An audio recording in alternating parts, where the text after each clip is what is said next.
So we're kind of trying to nudge that along. Steve Agnes, Utility Superintendent. Yeah, we were on a pause because of the.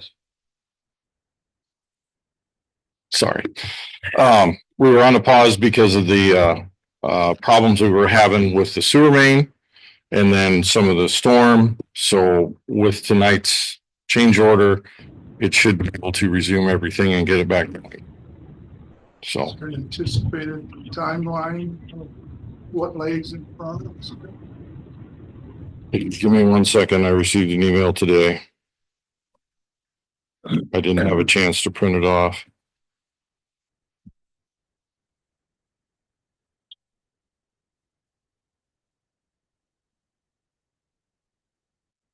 If it goes through, municipal pipe will mobilize in a week to 2 to get the lining done. So, but it could be a little bit longer, middle of the month maybe. So. Thanks.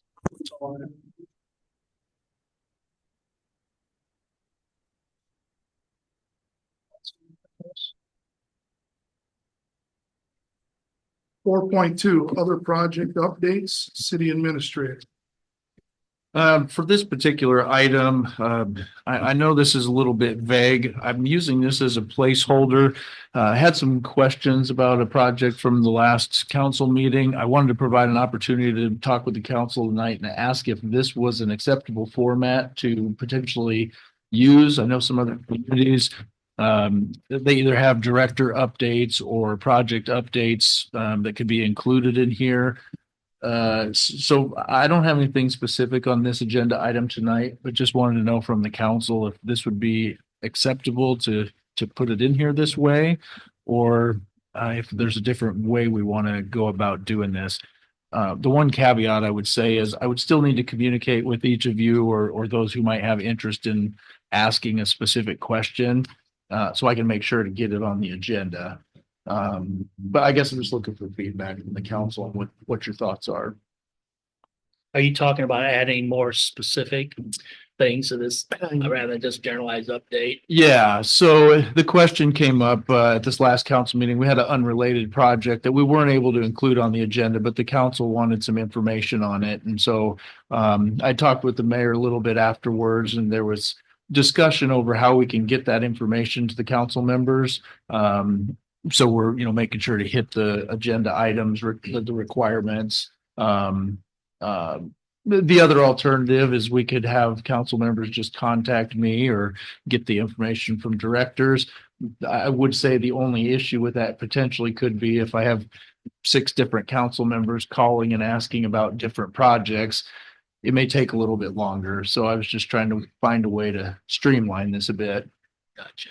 So you'd want us to call you by Wednesday so you can get it on Thursday's agenda, basically? Yeah, we would still have to meet basically the same requirements as we extend to our vendors and providers as well. I had given some thought to this post the previous meeting. This would possibly be a question, Jeremiah, to direct to the city administrator. Would it be possible to list, whether it be in presentations or in another title, such as streets superintendent updates or public utilities? I guess we could possibly list all of the various departments, maintaining transparency as well as fulfilling the open meetings law, that a council member could then ask said department leader questions about projects without having it listed on each project that a council member may ask. I know it seems to be vague, but there's a way we can dance with this and still meet the open meetings. Because I agree with 6 council members and myself call you on 7 different subject matters. That's time consuming. You got things you need to be working on. And then spin that, if all seven of us want to direct a different question to Shane during business hours, we're now taking him away from his other job duties. So to be vague, but yet meet the requirement of open meeting law. So I guess we can get some definition. Sure. I can do some more digging into that, and I think it would require just a little bit, because I want to, we just got to be careful that we are outlining the purpose on the agenda. So we would have to have some details about what specific things are being questioned. So I don't think we could do as vague as just a general update. But we could do it in a similar format to what HR Green provides and do possibly in lieu of a monthly report or something, department directors could provide an update sheet and that could possibly list multiple projects, and then you would be able to question those projects that are on that list. If you include in the packet the specific program that's being discussed or the specific project that's, and you put it in the public packet that the public can see, then that would satisfy 21.4. But if it wasn't in the packet, I'd be very careful about just having, public works report with, a vague description of what's going on, unless you're going to list specifically an update on a specific project, because somebody's going to say, hey, I didn't know there was going to be an hour-long discussion on, because I can, how that can spiral. So I understand. I've seen those IPIP complaints before where people did that. Well, I think there's value in pursuing some form of that. It's, I guess when it comes to the agenda, Jeremiah, you're aware it's you or myself that said it. But I certainly want council direction on what they would like to see and how to list it to meet their needs as well as the requirement by law. Council, we go with that? I'd agree with that. Yeah, I mean, it'd also be nice, the directors, the people in charge, they need to know those questions ahead of time. Sure. Yeah, we don't want to blindside. No, of course not. Okay. Anything else to add with 4.2? I have nothing and no action, of course, required. Move to 5.0. 5.0 public hearings. 5.1 public hearing on a proposed development agreement with Forge Inc. Northlands. Item A, mayor opens the public hearing. The public hearing is open. Proceedings for discussion. So now public would like to inquire about this agenda item of the development agreement with Forge. Please come to the podium.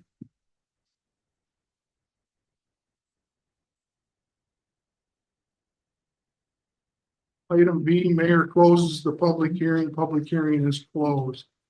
5.2, resolution 2026-35.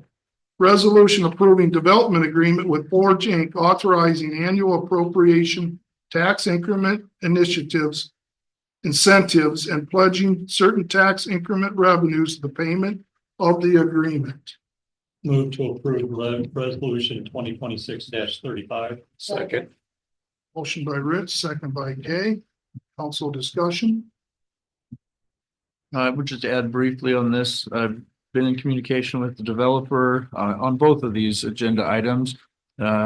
We might have some amendments coming up, but as I discussed with them today, we're going to try to get this going the way it is because we're going to have to check with the city's finance and bond attorney on any details moving forward. So I think we can approve as is and make changes as necessary. Would this be a time I could ask how the project's going, or that's out of it? This is specifically for the development agreement. It would have to be in relation to the development. Okay, itself. well, that's what I thought, but I thought I'd ask. Sure.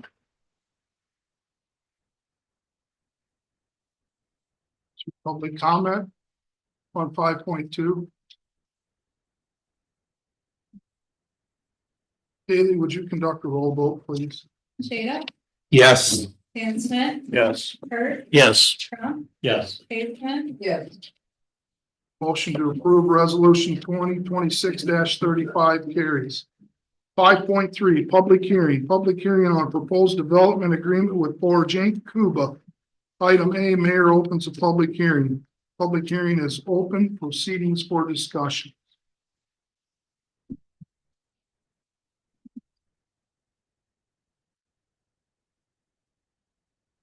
Item B, mayor closes the public hearing. Public hearing is now closed. 5.4, resolution 2026-36. Resolution approving development agreement with Forge Inc., authorizing annual appropriation tax increment incentives and pledging certain tax increment revenues to the payment of the agreement. Move to approve. Second. Motion by Dan, second by Brian. Council discussion.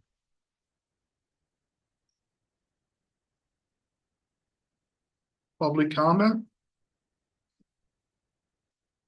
Haley, please conduct a roll vote. Dan Smith, Yes. Kurt, Yes. Trump, Yes. Dave Smith. Yes. Shada, Yes.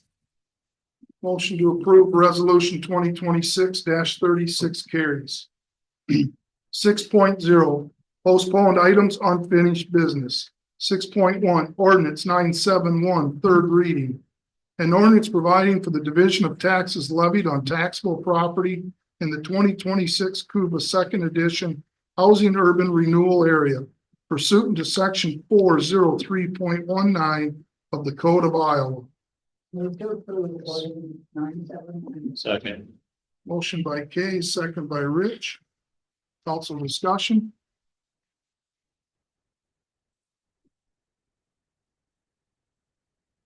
Public comment. Haley, please conduct a roll vote. Kurt, Yes. Trump, Yes. Dave Smith. Yes. Shada, Yes. Dan Smith. Yes. Motion to approve ordinance 971, third reading carries. We'll finalize that ordinance. And put it on the book.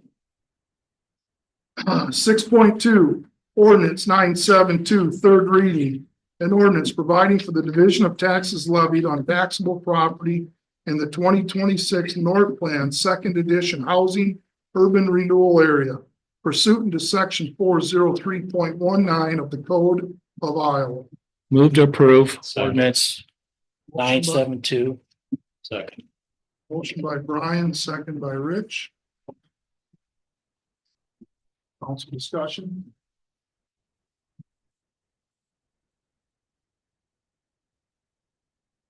Public comment. Haley, please conduct a roll vote. Dan Smith, Yes. Shada, Yes. Dave Smith. Yes. Trump, Yes. Kurt, Yes. Ordinance 972, third reading carries. That will also finalize that ordinance. 6.3, ordinance 973, third reading, amending chapter 92.07 of the Anamosa Code of Ordinances by amending section 92.07, subsection 3, pertaining to late payment penalties. Move to approve ordinance 973. Motion by Rich, second by Kay. Council discussion.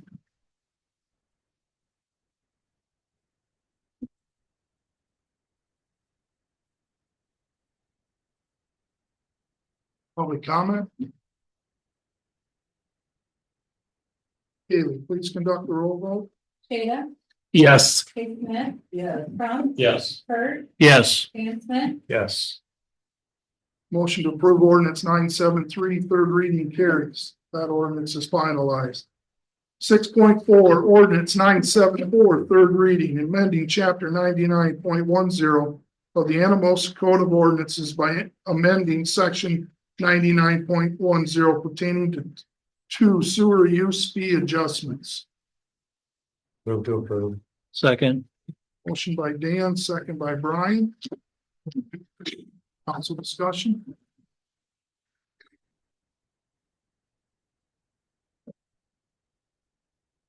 Public comment. Haley, please conduct a roll vote. Dave Smith. Yes. Crump, Yes. Bird, Yes. Dan Smith, Yes. Shada, Yes. Motion to approve ordinance 974 third reading carries. That ordinance is final. 7.0 council action items. 7.1 resolution 2026-33, setting salaries for fiscal year 2027 for appointed officers and employees of the city of Anamosa, Iowa, and establish an effective date for this resolution.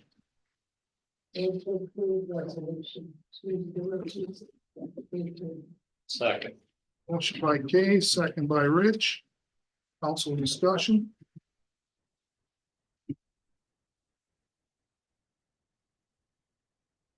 Public comment. Haley, please conduct the roll vote. Crump, Yes. Bird, Yes. Dan Smith, Yes. Weimer, Yes. Shada, Yes. Kate Smith, Motion to approve resolution 2026-33 carries.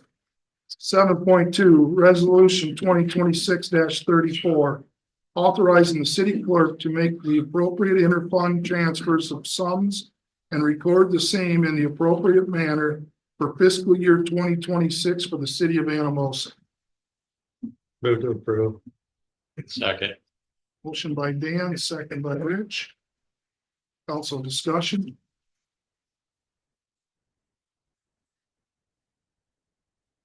Public comment. Haley, please conduct a roll vote. Kate Smith, Shada, Yes. Weimer, Yes. Dan Smith, Yes. Bird, Yes. Yes. Motion to approve resolution 2026-34 carries. 7.3 discussion and possible action. Pool heater replacement at the Anamosa Aqua Port. So I can let Marshall come up if he has any comments on this. Essentially, as I've noted, I think most of the council is aware. We just need to have a discussion on the pool. We found out this season the heater for the pool went bad and went bad in kind of a big way, to the point where we are not able to just simply repair it. These heaters are pretty expensive. This is one of those situations where we need to make a determination on what direction we're going, considering the fact that the pool is aged and will need replaced shortly anyways, which is a much more significant expense. I guess we need some direction on how to proceed with this. Do we want to spend this money to get us by a few more years? Do we want to hold off? Just general thoughts, I guess. Marshall, do you have anything to add to that? I would just keep in mind, if we do move forward with buying a new pool heater, there are a lot of variables with how it connects to a new pool system. So it could be in the future that, Cody, correct me if I'm wrong, but it could be in the future that we would need another pool heater if the new pool heater that we do buy now doesn't line up with the new pool system. Yeah. Correct. Yeah. So what are the odds that, and this might be not a question you can answer, but the odds that if we buy a new heater would connect to another system?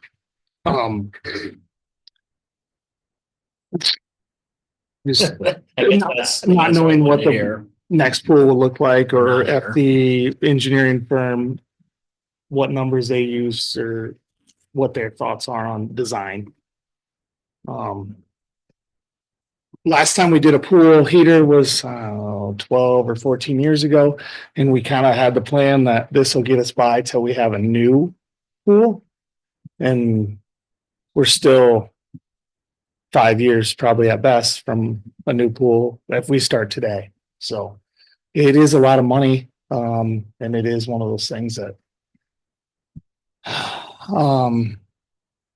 it's tough to spend it, but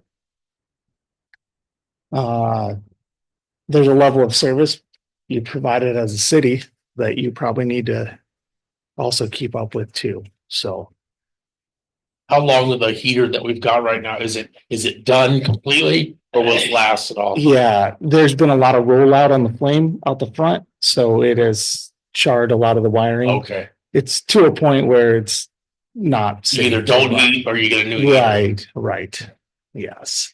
There's no rebuilding that. Average season, how often do you use it? I've been talking with Chris because he knows that pool inside and out. It is we don't run that heater often. More than times not, we use the sun, and the sun heats up the pool just the same.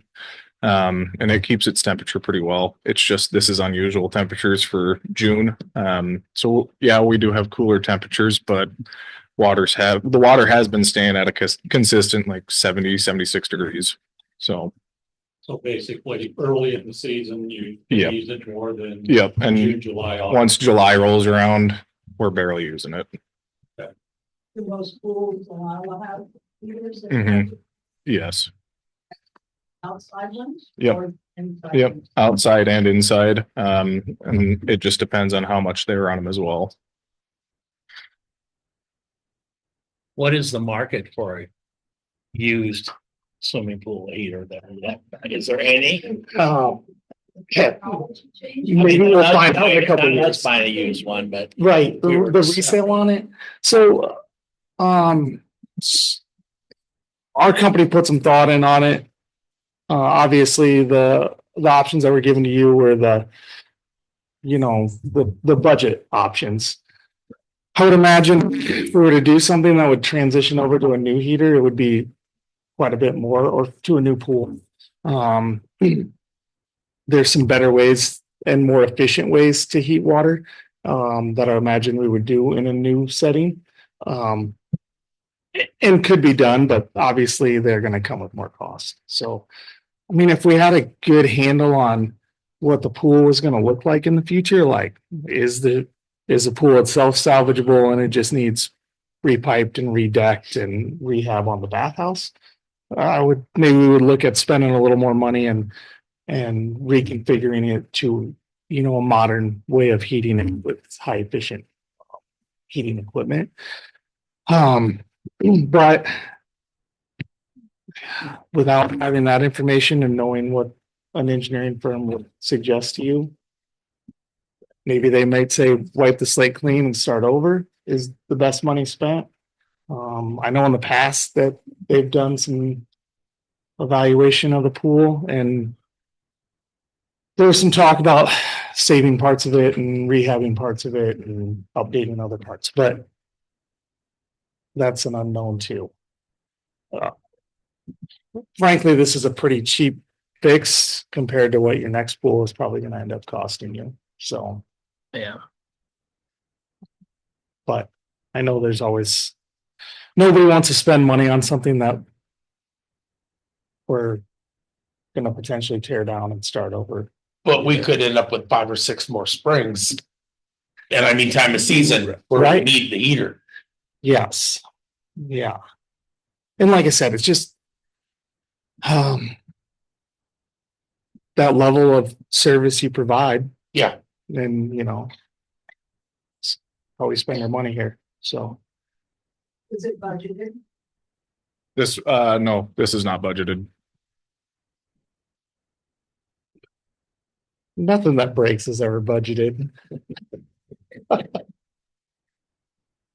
I'd say if we're not going to do anything with the new pool in the next 5 years, this is more of a necessity for the kids, the community. What's the expected life of this heater? It would have a longer life. It was in a better environment. But that's not something we have a lot of control over. We're just kind of left with what we have there. With the chlorine and things in that room. So I would imagine in that 12 to 15 year range as a piece of equipment that sees freeze and thaw every year. I mean, obviously we do things to protect it from breaking in a freeze, but it sees fluctuating temperatures. It sees lots of chlorine. It's wet in there all the time. So Um, you know, it's kind of like never washing your car, and just driving it year in and year out, and then they just rust away.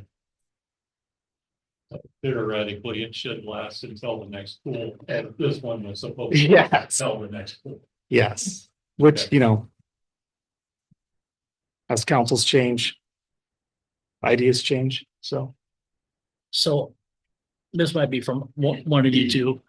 Are there other things that are wrong with the pool besides the heater? Yes, yes, there is. I mean, we have been limping that along. That might cause us to actually close the pool, I guess is what. Honestly, I can't really speak too much on that just because I'm still learning the ins and outs of that pool. I know that we are going to be meeting with JEO Consulting on the 15th of July. So that'll give me a better idea. We're going to do a walk around to the site. Okay. Cody, is there any restrictions on when we could put this heater in? I mean, could we No. run over the winter or? It could be done at the end of the season, it could be done at the beginning of the next season. It really no.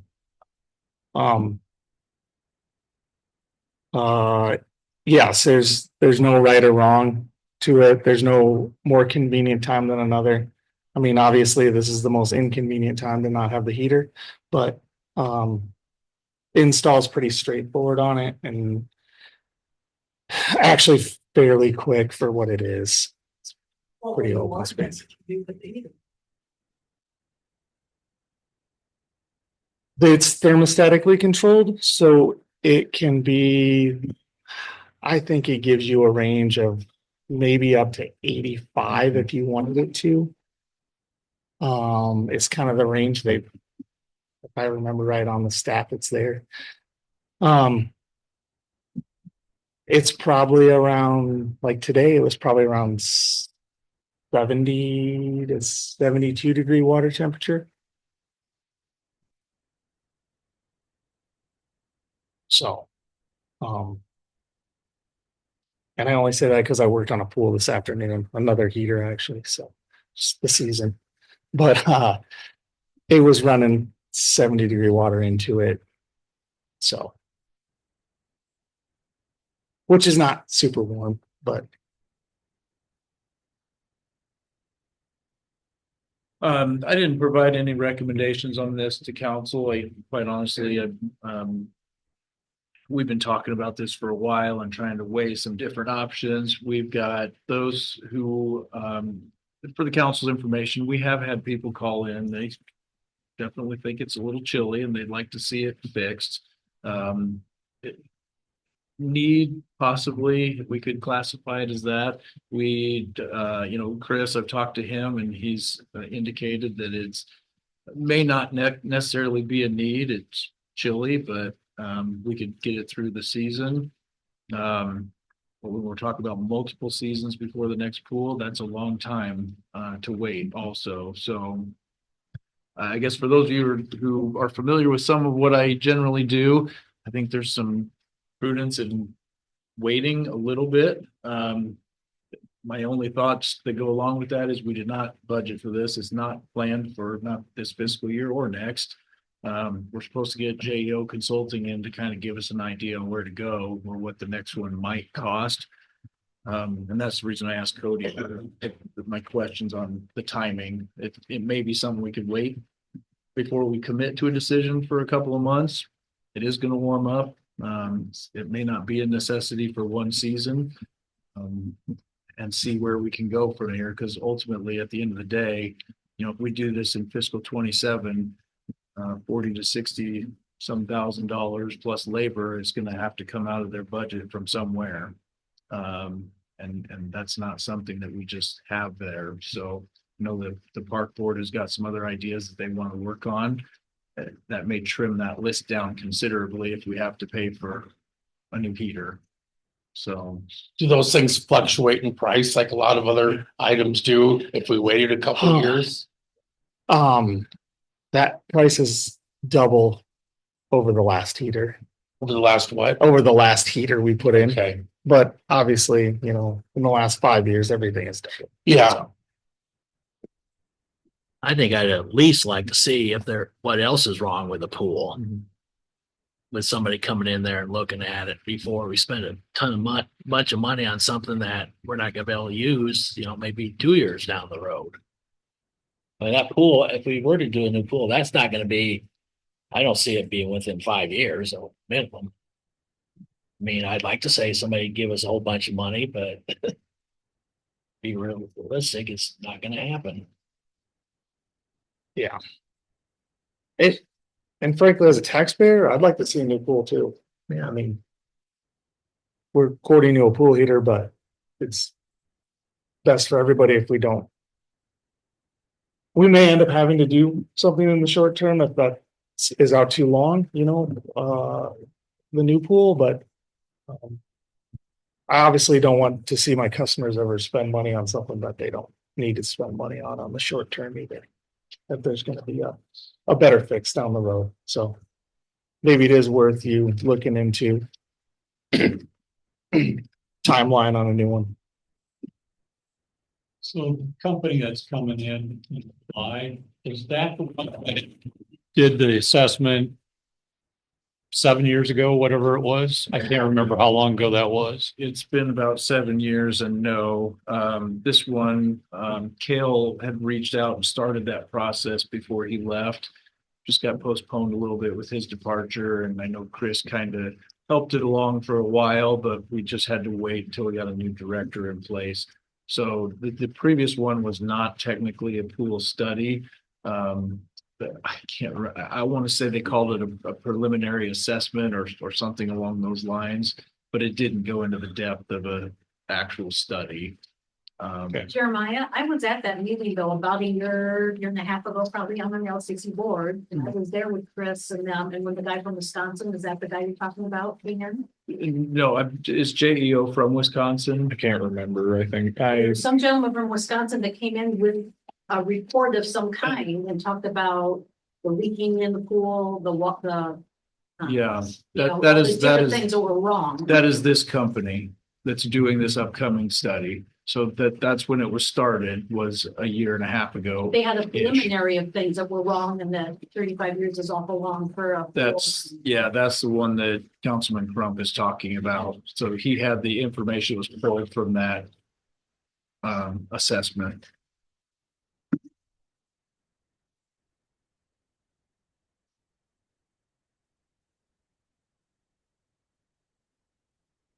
I guess my idea is just maybe kind of wait a while and see where we're at with what's wrong with the rest of the pool.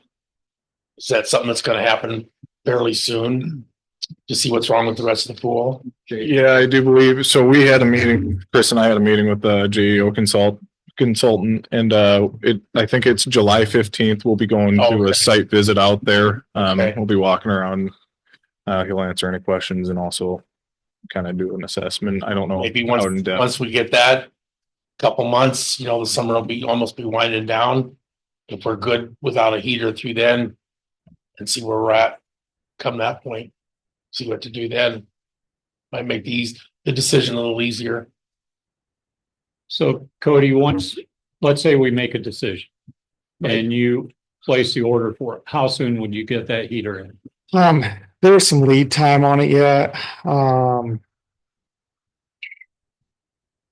was in stock. I don't remember what the other one was. It essentially whatever the lead time is for delivery on it. I think it was maybe 2 weeks or something. It's not that big of a deal. So, especially for something that size, they're not just readily available laying around, but there are a few. So. Okay. And Marshall, if they come in on July 15th, how long before they get like an assessment back to us? With that meeting that I had with JEO, it was just a kind of setting something up, and then we are going from there from what he sees. So we'll learn more on July 15th on timeline. Okay, so thinking that they would get one back within, say, 2 weeks, 2 to 3 weeks. I would go with that and say that I would postpone this agenda item until about August 1st. well, our first meeting in August.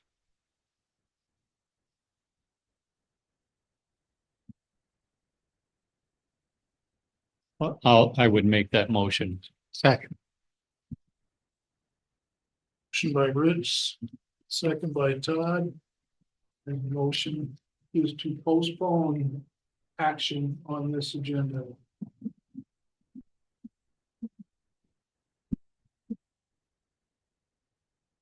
Well, I think it's all safe for us to assume that we are 5 years out on a new pool at a minimum.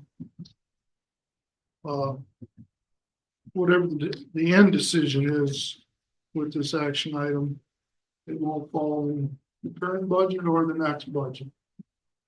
I'm sure none of you want to spend anywhere from $40,000 to $70,000 on this heater. But as Cody has alluded to, we do provide a service to the residents of the community.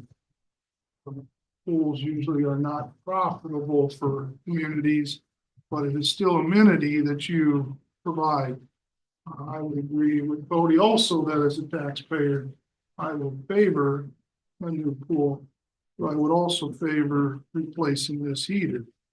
I don't want to jinx that swimming pool, but unless something severely catastrophic is laid upon us, the city will limp it along until a new pool is erected. So I can get behind the motion to hold off, but I don't want it to get swept under by any means. So, also, any other discussion? Is there any public comment? Pool is open 3 months a year, right? I'll need you to come to the mic, please, and make your statement. So the pool is open 3 months a year. State your name and your city. Ted Weber, 23-131 County Road E34, Anamosa. So the pool is open 3 months a year. We have 2 building manufacturers 10 miles away. When and if the pool needs replaced, I would just think it would be beyond a shadow of a doubt, absolutely critical to the community to contact one of the building manufacturers that are only 10 miles away from us. And you could put a brick, stone facade on the building. You don't have to put up a $20 million building. And have an indoor pool for the people at 12 months a year. That's climate controlled. The pool would last, ask JEO, I guess.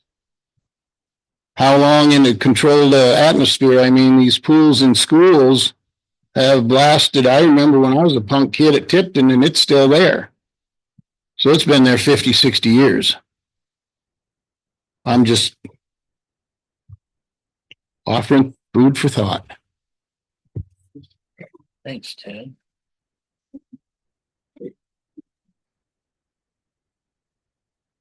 Carrie Dearborn, 405 North Division Street, Anamosa. I'm also on the LCC board, but I kind of came in late, so I don't know all the history of it. But I guess my 2 sides of it, I understand the cost of it, but I also have grandkids that won't go swimming now because it's so cold. They come out and they're freezing cold. Kids at swim team are complaining because it's so cold. I talked to some of the lifeguards.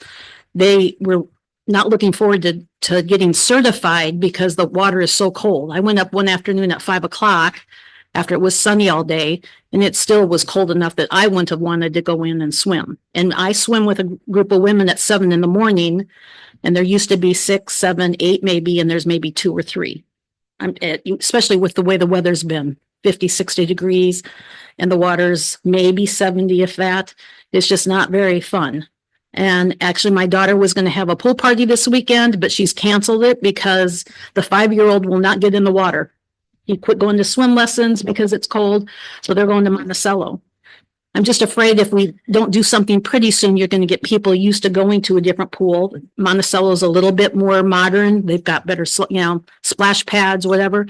I don't know if you've been up to the pool, but the baby pool hasn't been useful or been used for, I don't know what, 5, 6 years. I don't know, maybe more than that. It's full of leaves. It looks terrible, to be honest, up there. I was just in Algona over the weekend. They're about the size of Anamosa, and they have got a beautiful pool layout. They've got splash pads, big slides, double the size of our, maybe even more than that, of our pool. I would just think a city of our size should be able to afford to budget in a new pool or at least a heating system so that people can go swimming. I know, like, my daughter's going to probably ask for her money back because they went once and they froze to death. I've gone once and I'm not going to go the rest of the season. So I'm just afraid. I know, is it better just to close it down? You know, save the 30 employees, lifeguards, the other people, the electricity, and I don't know. I don't know what the numbers are as far as, you know, what has been sold for passes and that, but it's just frustrating. You wait for summer to go swimming and it's so cold you can't get in the pool. Thank you. Carrie makes points, taken under advisement. The only thing I will say, Carrie, is with lead times, we're probably looking, if the council were to make a decision tonight to go with this, you're probably 30 days out. That's gonna put you to mid-July. Let's finger crossed that the weather changes, temperatures go up, sun heats the pool and gets it to the upper 70s, which is somewhat sustainable. Kids are pretty resilient. I'm not. But I understand, I understand your point. Like I said, once you're used to air conditioning, you don't want to go without it. So once you're used to a warm pool, you don't like to go back. Anything else? So again, the motion is to table this, Postpone. Excuse me, postpone. or excuse me, postpone. Kaylee, would you conduct a roll vote, please? Shada, Yes. Weimer, Yes. Dan Smith, Yes. Kurt, Yes. Crump, Yes. Dave Smith. Yes. Motion to postpone, action on the pool heater carries. 7.4, review and approve amended school resource officer 2080 agreement between the city of Anamosa and the Anamosa Community School District.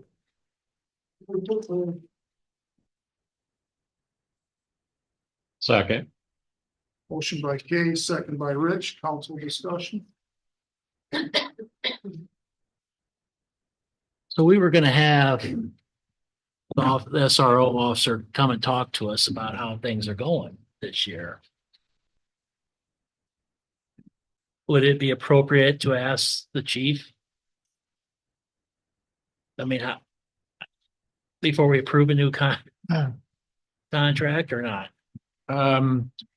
She could get back to you on that. We, as you know, the SRO is on leave and will be for just a bit. So we would have to get, probably the report that was going to be provided to the school. We can get that to the council. I didn't know he was on. Yes.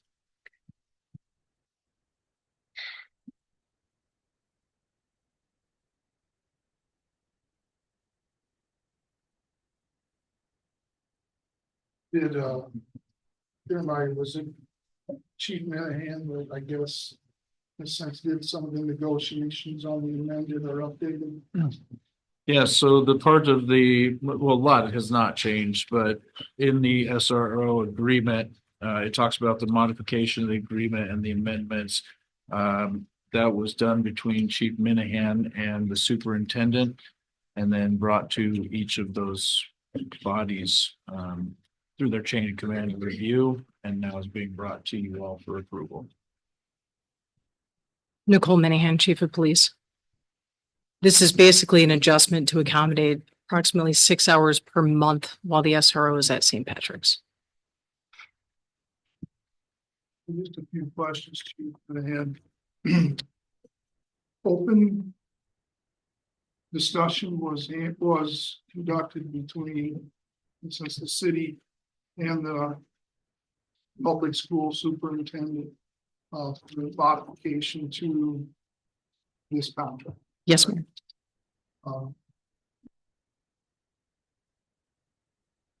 Everything that the council would approve has in a sense tentatively been approved or blessed by the superintendent, they would be in favor of this? Yes, this was all discussed with Superintendent Hannah. Under the 28E, any amendments to the contract as far as the amounts can be amended by the superintendent and the chief of police. So that was a discussion between the two of us. We came to an agreement, and this is what was the results. Both parties find what is here favorable. Yes, sir. And this carries us through to the end of this month, correct? And then we will have a new contract from July 1. It will just carry. As long as there's no other amendments, it will continue as is. So that will cover us up to fiscal year of 2030. You say 2030? Yes. Unless there's a written agreement to terminate. That request would have to be before July 30th, according to the Correct. 2080. July 30th or June? June 30th. June. Thank you. 30th. Yes, June 30th. So we're pushing that deadline forward this year. So it automatically rolls for 1 year technically until there's a termination.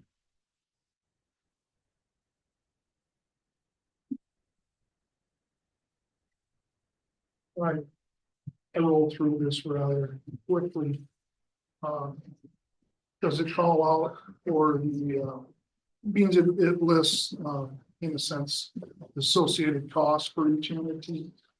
I don't remember seeing the profile. Was that listed in this? That's a separate 28E. That is itself, okay. Yep. They can't be- This is just with the district. Sense why I didn't see it. You bet. I think that's all. I have. But that separate agreement is acceptable to the community school district, correct? Yes.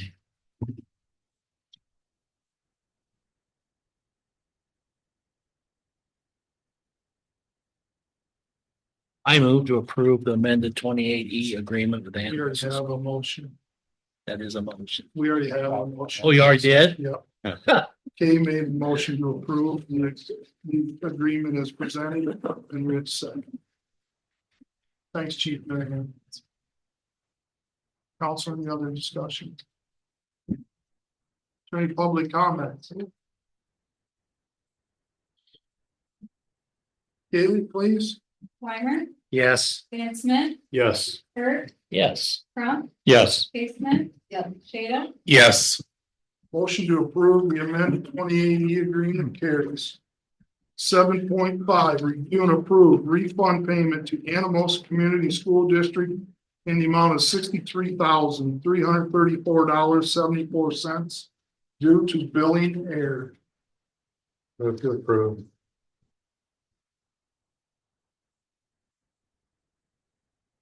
I'll second. Motion by Dan, second by Rich. Council discussion. So we had the conversation as recent as today regarding this. I think we're ready to wrap this up. I wanted to include this on the agenda just for transparency purposes. Technically, I was advised this would just be a refund. How did you word that? It through our current system, essentially it's a reversal of revenue. Not technically an expenditure according to our accounting software, so it's not brought out the same. But I refused to deal with those details and said, this is a payment. So it exceeds what the department directors and myself were allowed to expend. So I wanted to make sure this got before the council and let the council see that we're ahead of this. We're making the refund back. And this is for several years of that. It's similar, if any of you remember the Walmart situation, it's similar to that billing error that we've caught and corrected now. Do we have any more billing errors that we're concerned about, or have we kind of fine lined where our billing errors occurred? It's a loaded question.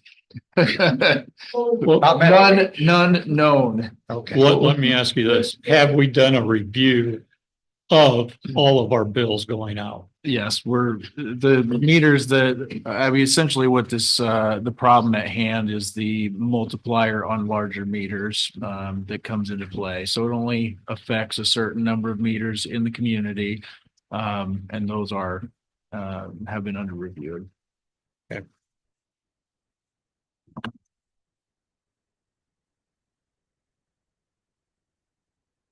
For public clarification, the error in result of this 63,000 plus was an error on the city's behalf, correct? That is correct. Also, this is not a credit refund. This is a cash payout. This is a cash payout, yes.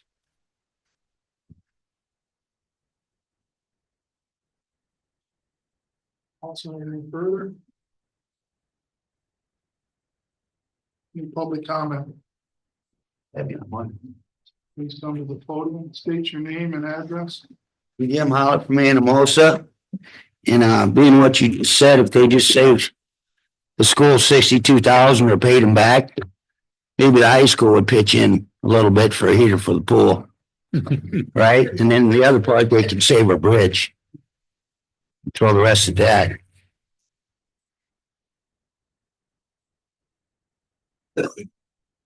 Haley, please.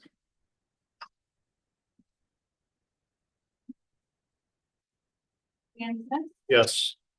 Kurt, Yes. Crump, Yes. Bateman. Yes. Jada, Yes. Weimer, Yes. Motion to approve refund payment to the Anamosa Community School District carries. Prior to moving forward on, I'm sure Jeremiah and the City Hall staff have already apologized to the school district on behalf of the air. I would also like to take the opportunity now to express also my sympathy in the sense that this error was occurred, had been ongoing, and the city considers the school a very good partner of the community.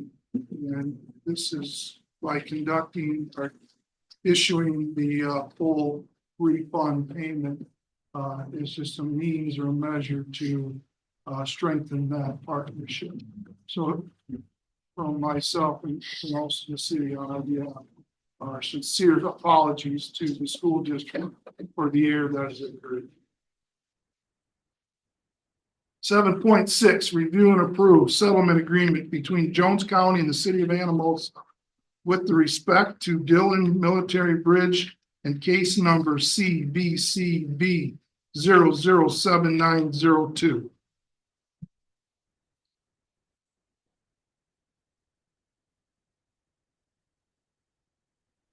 The settlement agreement is included in the council packet.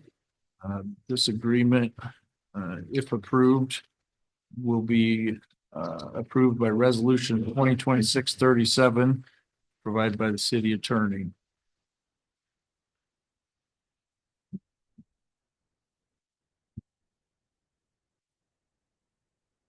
Jeremiah, could you or city attorney Patrick O'Connell, I guess, elaborate on what this agenda item encompasses?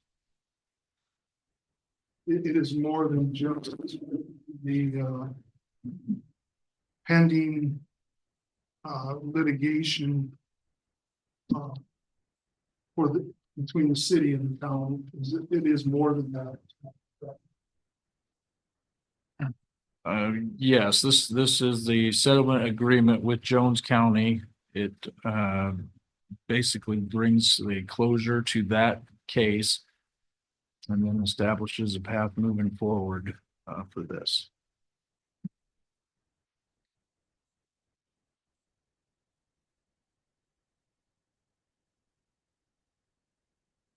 Debbie. Yeah, what's that mean? The case is closed. No, it's not. There hasn't even been a motion. There hasn't been a vote. We can just all take a round of pause. You will have your opportunity to address the council. Right now, I'm waiting for direction that the council is going to take. You might, if there's no motion made, there can't be a second and won't be a vote. So I guess what I'm feeling is the concerns will be redundant. So the litigation was primarily trying to sort out public responsibility for the bridge. And the settlement document doesn't admit responsibility by the county. We have made that assertion and they have denied that.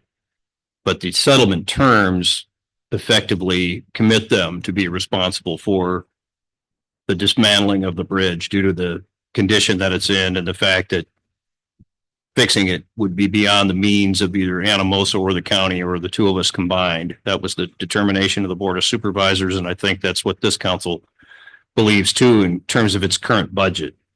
We have extreme pressure on our police salaries. We're trying to keep law enforcement here.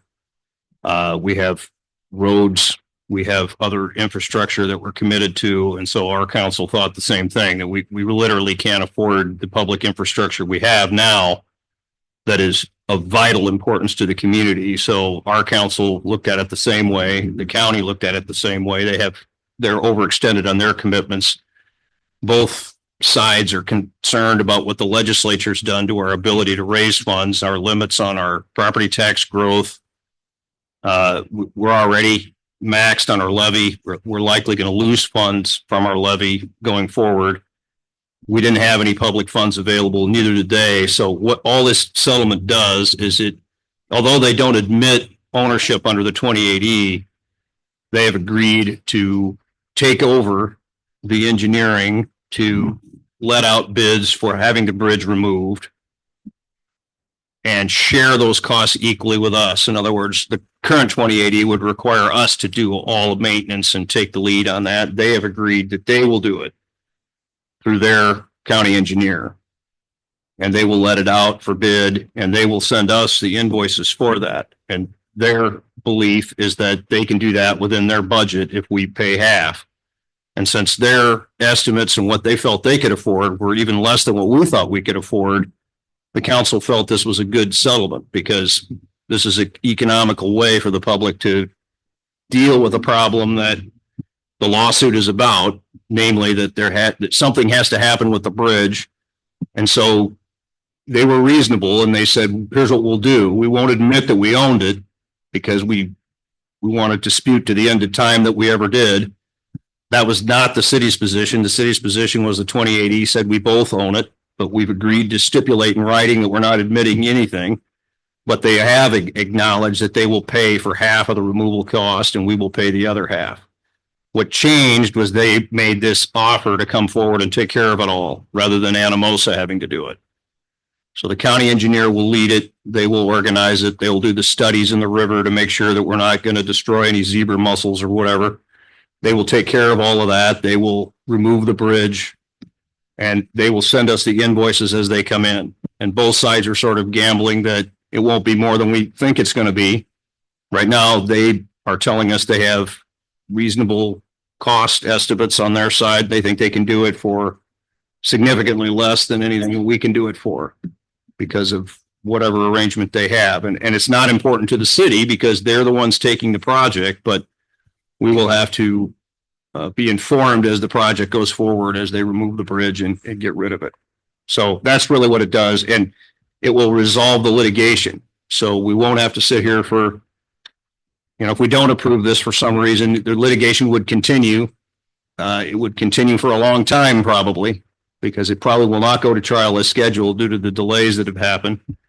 So we have an opportunity to wrap it up with the court, take it to the judge, have it signed. Now there'll be a settlement agreement that will, well, it won't go to the judge. It'll be an out of court settlement, but we will file a dismissal with prejudice in the lawsuit, having resolved all our claims, and they will have resolved all of theirs. including their counterclaims and counter demands and defenses and so on and so forth. So I think I've explained that as thoroughly as I can.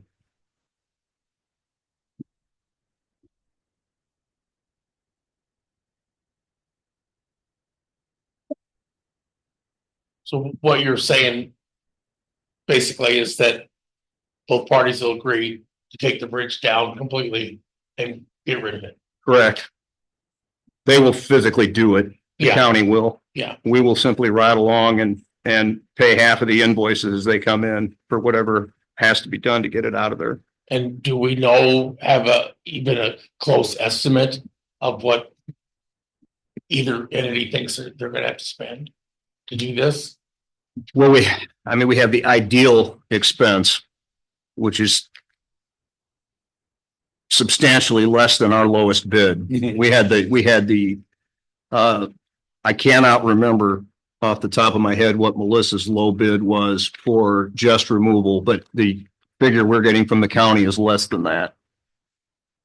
And that was attractive, obviously, to the council in our last discussion, because we realized that if they really feel that they can do it for that, not having to, they're going to use a publicly paid engineer. That's going to save a lot of costs because he's on salary and we don't have to pay an outside third-party engineer. So that's part of the savings. And then the contractors that they've talked to seem to think that they can take care of it for substantially less than what our estimate was. And I don't know what was built into that estimate that made it so high in the first place, but the way they've built their estimate, it's substantially less. Now, that doesn't mean that we couldn't have a study or something and discover that there's zebra mussels or something in the river. I'm not a xenobiologist or not a xenobiologist. That'd be like a space person. I'm not that.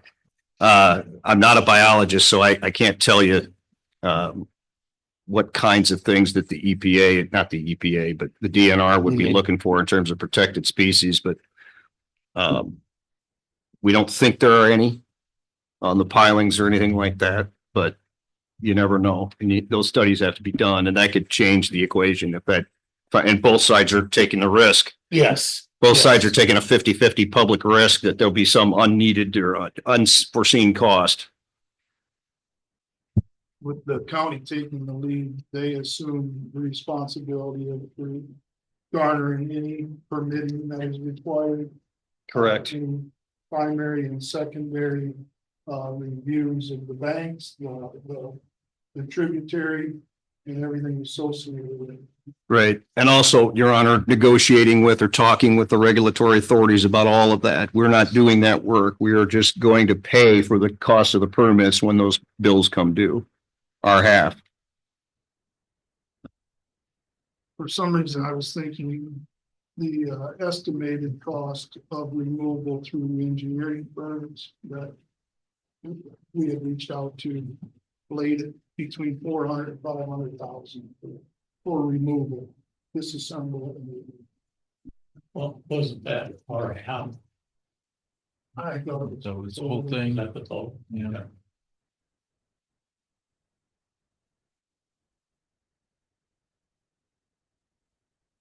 I'm kind of coming in this late because I know there was discussion on this over the last year, couple of years. Has either entity exhausted all options on other things that could be done with that bridge, or other entities that could come in to engineer the repairs or anything like that? We have, and we've, this has been a discussion for several years.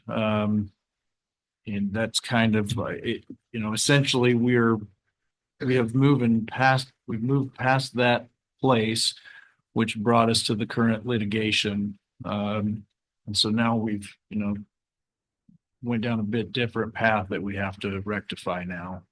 So, we could, quite honestly, we could probably engineer and litigate this for many, many years to come and come up with 50 different possible solutions. In the meantime, we still have a problem we have to deal with. Well, and Kevin, just to give you a little idea, While the city is the lead on this at this point in time, the county has the final say. Because here's our proposal. They have to say, yes, we accept it and we will pay for half. Or no, we don't accept it and they won't pay for anything and then you gotta go back. So they've got really the final say as the 2080 stands right now. All we do is we can present. And then they can be not. So it could just be kind of that rolling down the hill because they keep denying.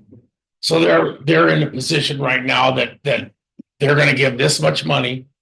We're gonna give the same amount to have it completely tore down, removed, tore down, the abutments fixed.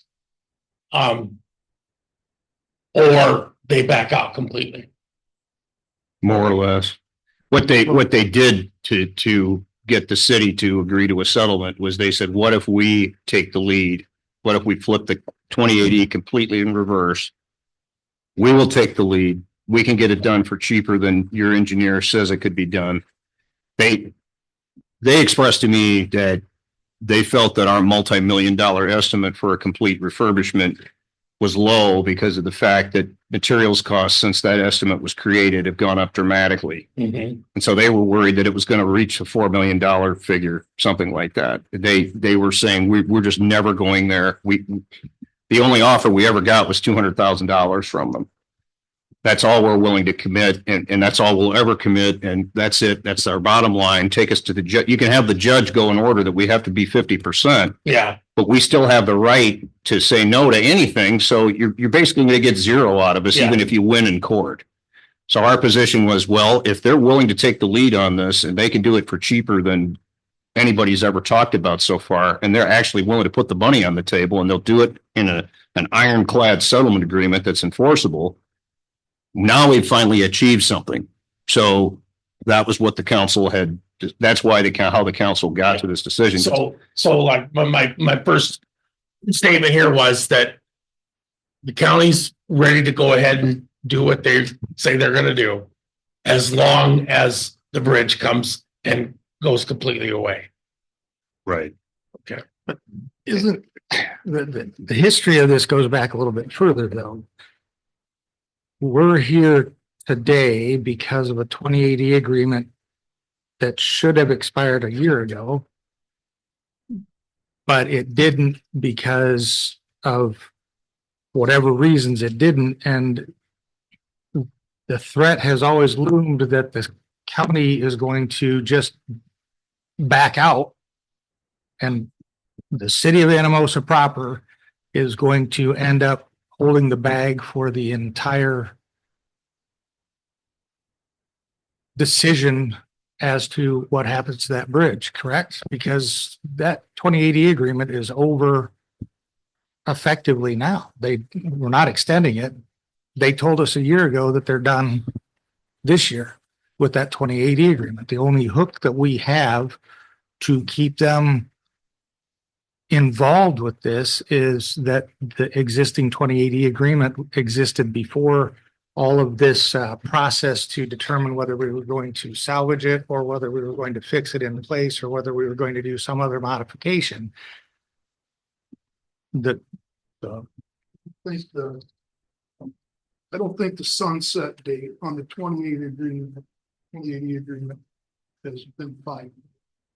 I think it's still looming out in front of us, not a lot of time, but you were right, Todd, that the county has certainly shown some of their cards that if they filed a certain paperwork, that when the 2080 agreement ends, they are 100% resolved. As long as they file in time and the certain required paperwork. Is that not correct? Well, that's why we filed a lawsuit because we take the position that 2080 or no 2080, you agree publicly that you own it. That was our position with the county. I mean, whether there's a 2080 agreement or not, there's an admission in a public document that they're a 50% owner of the bridge. So that's why the litigation was filed, and we're still holding on to that, and we still have the right to assert that.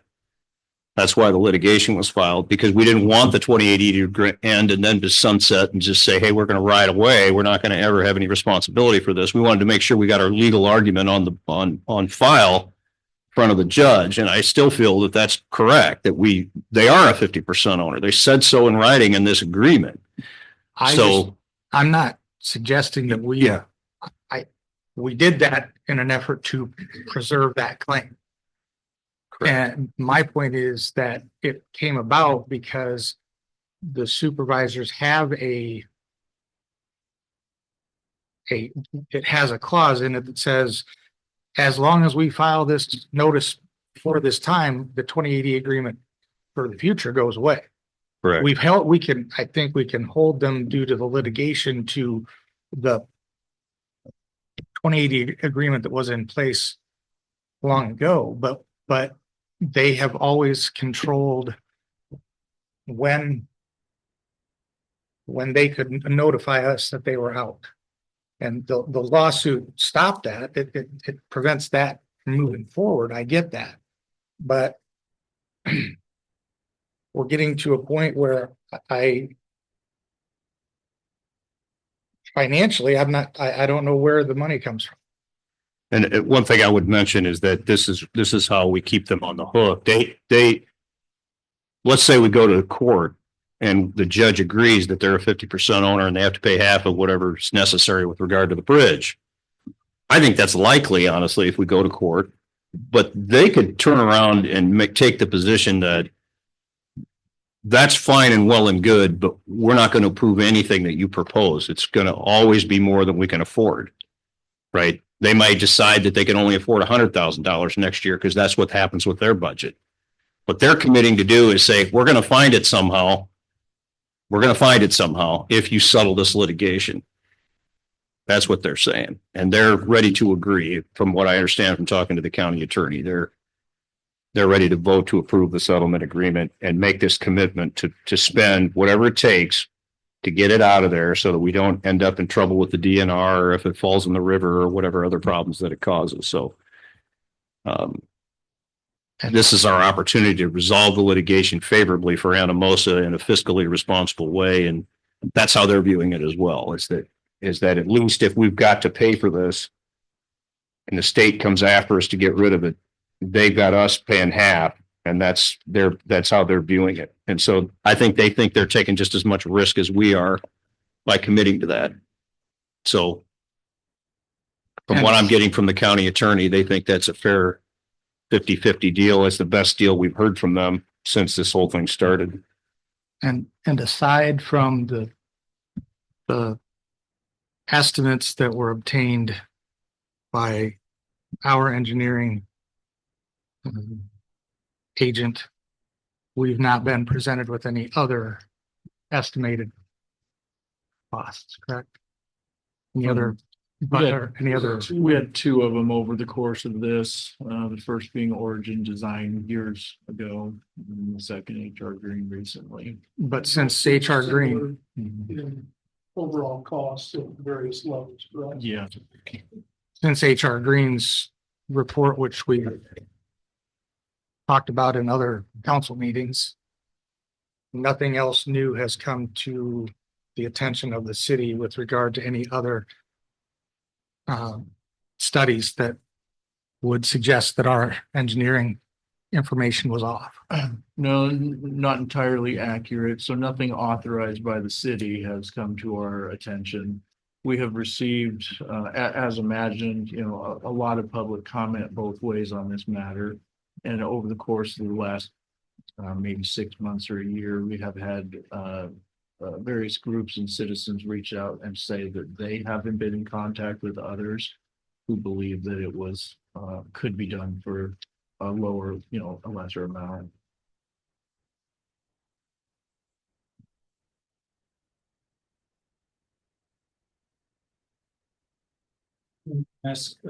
Excuse me, let me ask this question, because I don't know if we can do this or not. But let's say a group would get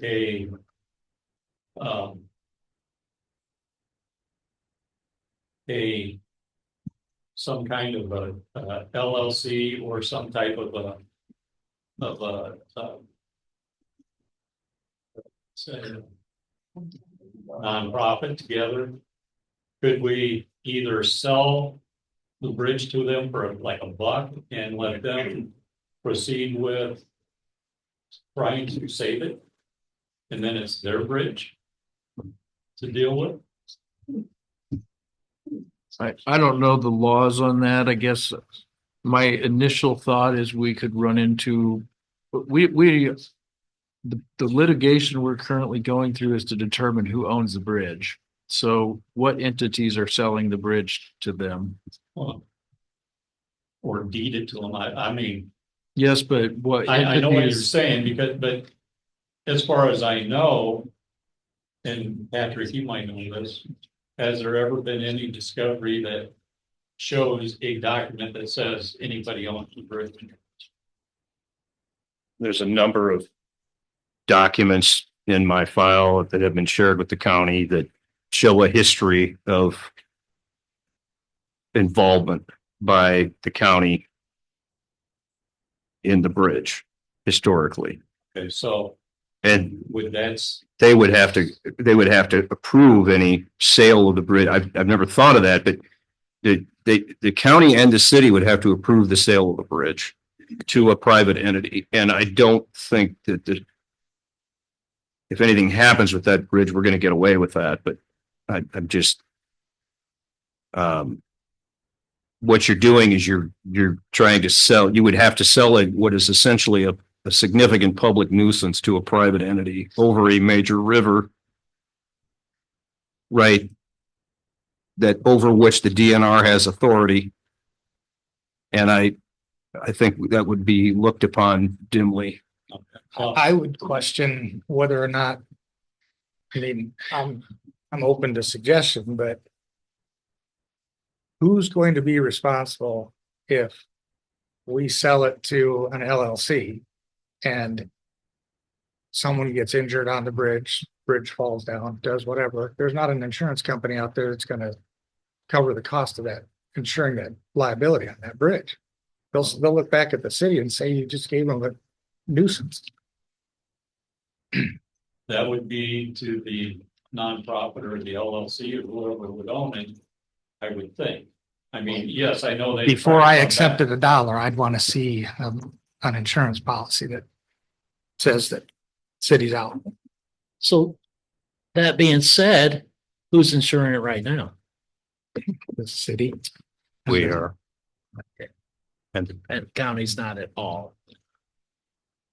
I'm not sure of that. I don't know. Guess you can't speak for them. Yeah.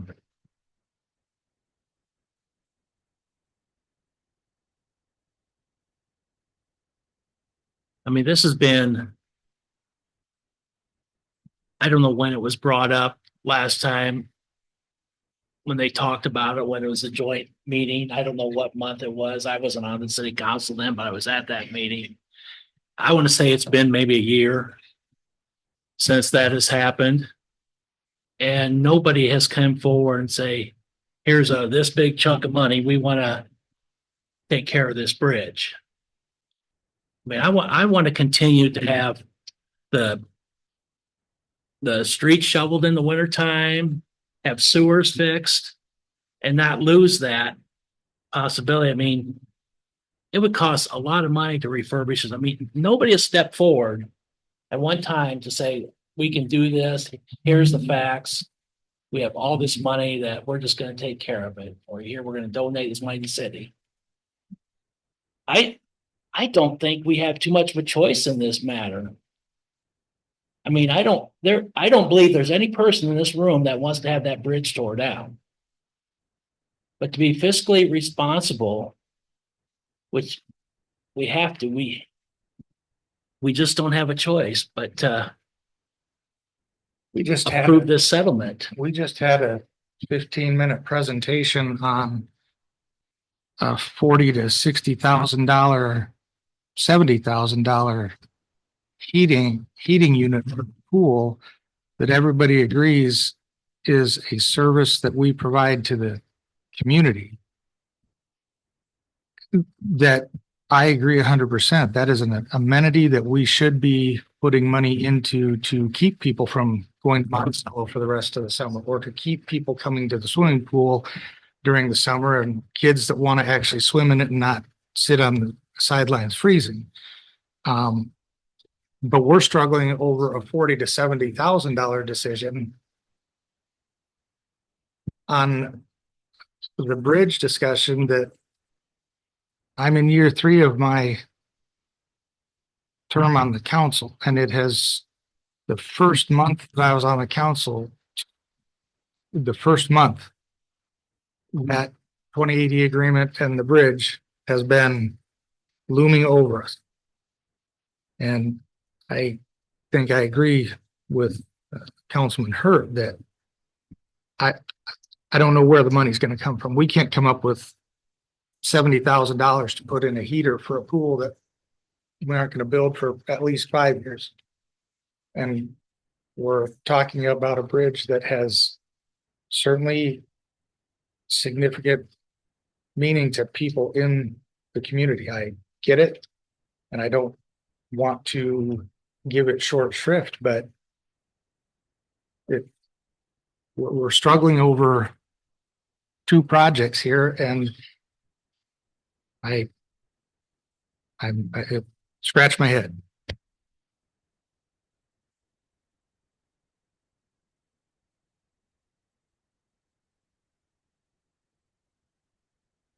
I'm going to make the motion to approve the settlement agreement. Second that. Motion by Todd, second by Rich.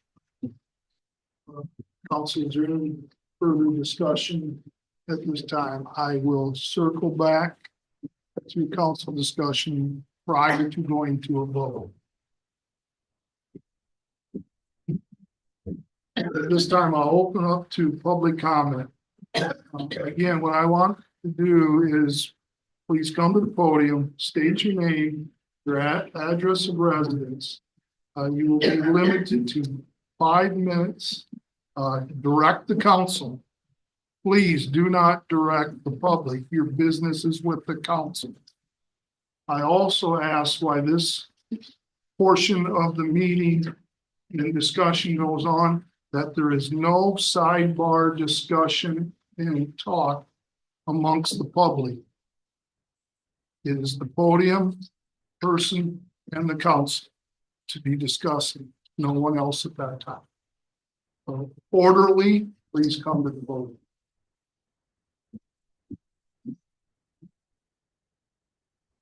John Dirks, 105 East Fifth Street. He was talking about the ownership of the bridge. 50 years ago, I decked that. And at that particular time, the ownership was in a building in Des Moines that burned. So there's no actual proof. At that particular time, when we decked that, the city said that they would take half and the county said that they would take half. Now, after that, I don't know. Now, there is an outfit that wants to redo that bridge. They are a nationwide bridge rebuilder, Box Steel. They want to come in and assess that bridge and find out what it's going to cost to actually fix it. They do believe that the bid you guys have now is way overinflated, according to them. And they are well known nationwide. They have rebuilt hundreds of bridges in the United States. They have their own engineer. There is another group that works with them that would like to purchase that bridge for $1 so that you guys have no problem with anything happening. And they will come in and do that and everything. And then afterwards, after it's all fixed up, like if it was brand spanking new 150 years ago, they will put it back up there. And then the ownership will go to, like I said, LLC or a nonprofit or the city or the county or something like that. But once the bridge is fixed up, it will outlive all of us in here and you won't have to do anything to it but look at it and make money. There's so many things that can be done with that bridge that is phenomenal. You can take that bridge and fix it up, put a marker down there that tells the history of Anamosa. You put a marker on the other side that tells the history of the Wapsie. You go down in the park and put a marker down there that tells about the lady that jumped off a high bluff, and other around the whole trail, because it would be a circle then, and it would be tourism. People would come from all over to walk the trail of two bridges. And then that would spend money. So, that's my way of looking at it. And you could take and on Veterans Day, decorate it and set it up so that it represents it pays tribute to the veterans. Because it is part of the military road. It is a part of history that needs to be saved. I know it's expensive. I do believe that it is expensive. Also, if we get to the point to where I and other people can actually donate money, we don't have no idea how much the city would have to come up with.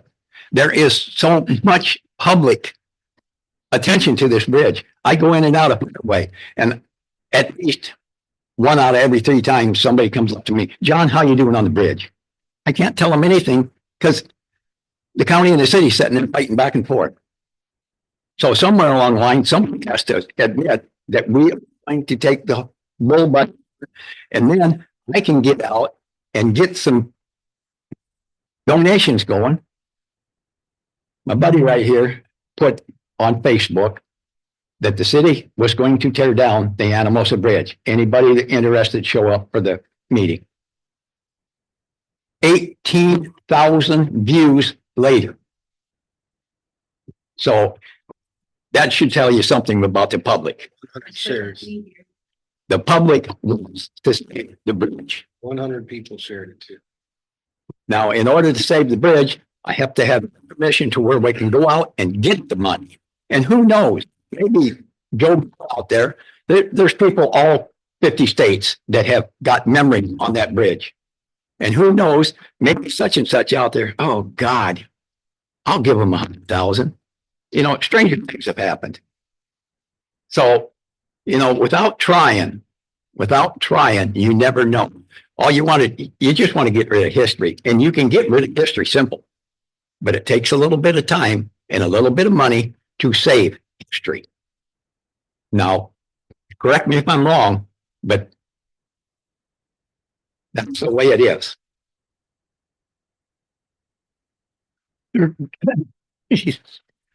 Down Ridge Road, Anamosa. John is pretty on point there. There's a group that I've read the letters that they've sent to us as individuals, and they've got a body of work that's pretty phenomenal. And I think that once it's gone, it's gone. And when you look back and say, gosh, they should have saved that. And you look at the money, and then pretty soon the money doesn't seem nearly as important as, the very fiber that we came from.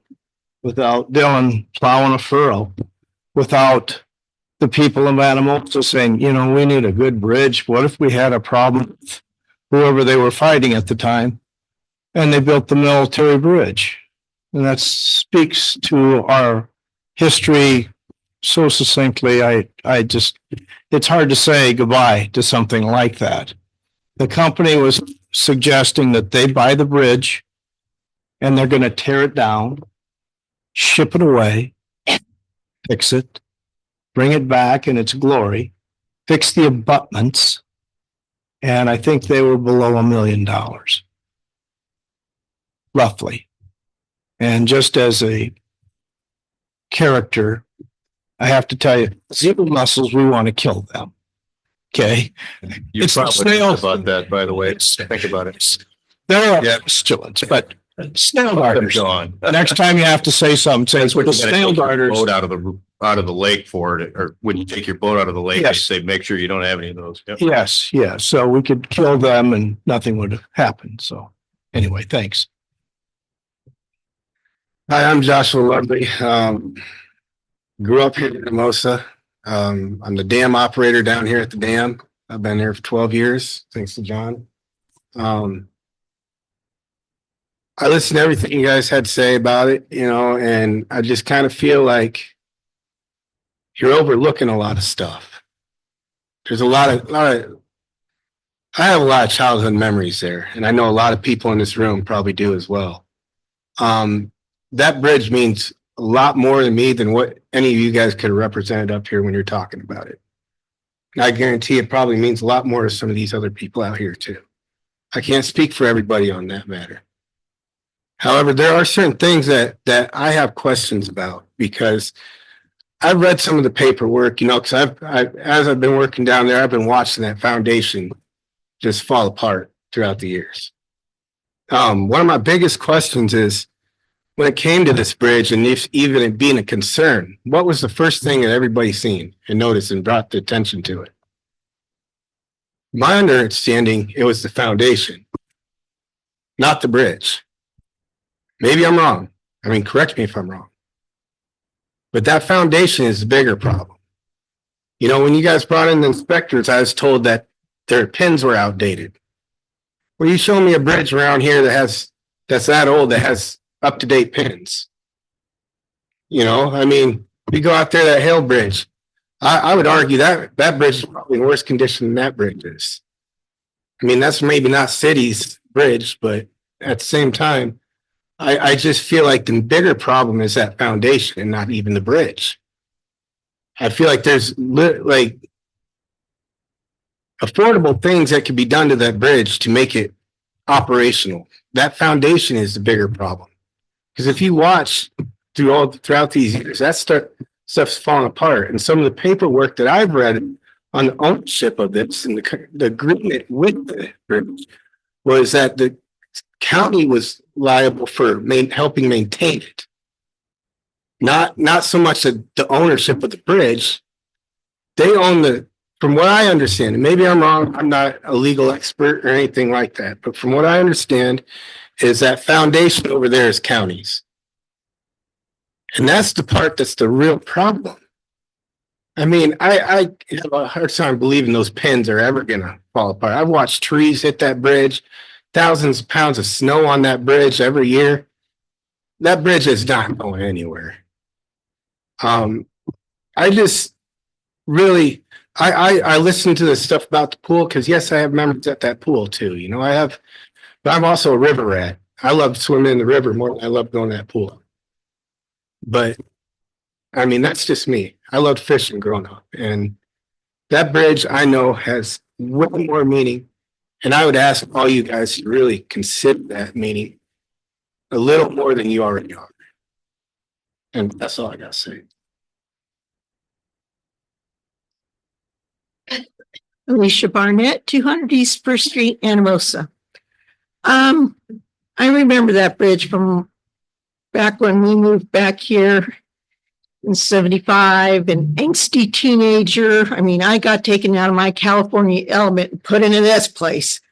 But I love that bridge. And I would hike across the bridge, go all around the park, and basically hike all over town. I spent a lot of summers like that. But speaking from a practical point, and one more thing on the pool thing, I don't ever remember that being heated back in the 70s, but honestly, that was cold.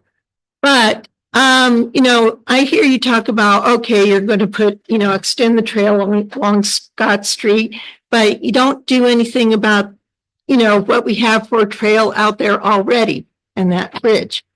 However, from a practical standpoint on this too, I do realize it takes a lot of money. However, and some of you might know I work at Wapsie Valley Archaeology.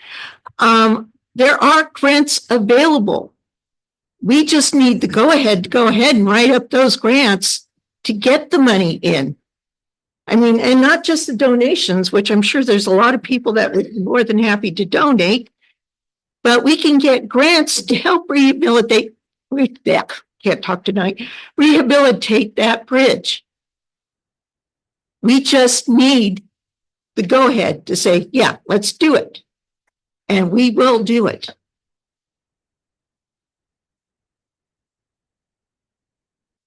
Good afternoon. I'm Brian Kylaber from Independence. And I'm here because I was asked to be, but more so because I've got a tremendous amount of experience with bridges. Been building bridges since 1979. Been doing bridge inspections since 1982. And I've dealt with numerous historic bridges. I spent the last 32 years up till December 31st as the Buchanan County engineer. Prior to that was Palo Alto County engineer for 6 years. Another 6 years working in Oklahoma for the DOT and the city of Bartlesville. And so I got asked to look at this bridge. I came up and looked at it. I've done numerous repairs on similar substructures. And one of the contractors I had hired to do this work when I was in Buchanan County was Zezer Construction. So we brought Zezer Construction up to say, what would it cost us to come in and repair the substructure with concrete? And he threw me an email saying, well, on the field, he said about 30,000 just on the south abutment. Then he threw me an email to repair both of them about 110,000. Now that doesn't cover everything. The pins were mentioned earlier. Boy, I've been around numerous failures on historic bridges or pin connected trusses. The pins aren't what usually fails. What usually fails is the teardrop loops on there, the steel that holds them up. The pins to fail have to fail in double shear. As far as last month in May, I was at the Missouri Bridge Conference. One of the leading structural professors in the nation is Rob Connor, Purdue University. He's done numerous work. He was there giving a presentation on failure of riveted joints from rust pack. And actually his presentation was the joints actually get stronger with a little bit of rust. When you start losing strength on that joint from rust pack is when you start losing section of the steel. Up till then, and he's done this testing in his Bowen lab, and I've toured the Bowen lab before with him. So it really goes back to the cost of the repairs isn't in the millions. It depends, break it down to item by item. Now, if you throw it into a big contract with federal funds, guess what? Those numbers skyrocket. But if you can take the 110,000 for repair of your substructures, then you look at your decking because the decking needs replaced. And that's an area I was working on the Taylor's Ford Bridge a few years back, and my materials were about 60,000. So you can bet you got another 60,000 in labor in that too. So now you're in there, now you're getting a couple 100,000 plus into the repairs. And I thought in the reports they mentioned some section loss, but I don't think there was a whole lot of section loss. And even at that, you identify those and look at the repairs. So the economical way of repairing a structure like this is break it down piece by piece and address those aspects of it. And from that, I'll complete my presentation, but I would give you business cards if you want. And I am working with several other guys with a significant amount of bridge inspection experience and bridge repair experience. So with your permission, I'd bring up some business cards and I'll go sit down and shut up.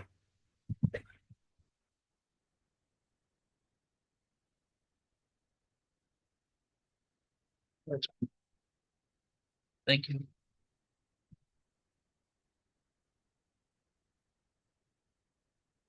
I forgot, Rod. I have packets with information on it to the bridge. May I pass them out to the? Sure. Yes, please.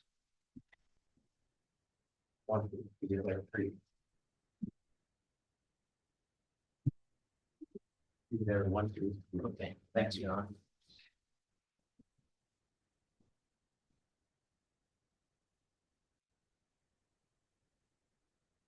Is there anyone else that'd like to make comments to the council?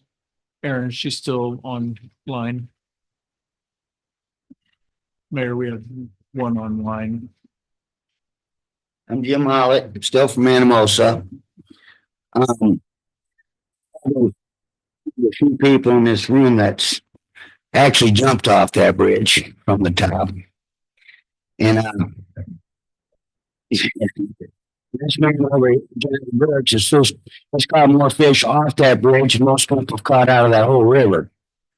And it's got a lot of heritage, that bridge. I'll go on go from Mechanicsville, from the Stormwater on their farm up to their studio before he was elected. He drove the Model Ts across that bridge to get here. That's been over 100 and some years ago. All my buddies I run with the wall game, jump off that bridge probably 3 or 4 times a week. We spend our time from the pool to the river, the dam, the backwaters of Buffalo. And they never notice a difference in the water temp at either one of those places, whether it be the river or the pool. But that bridge has got a lot of history. The petitions I went in town, I heard that over half the people in Anamosa signed that petition to save that bridge.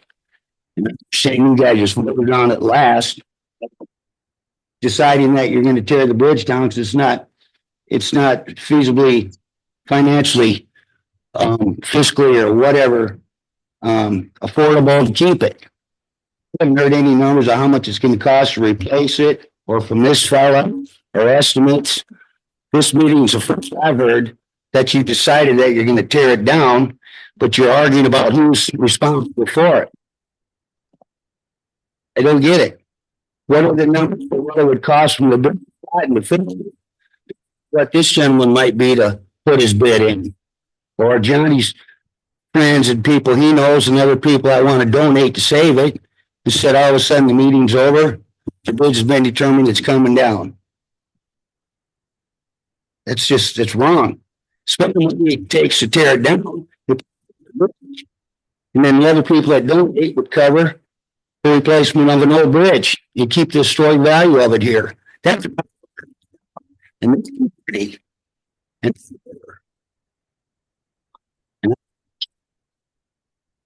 figure it out.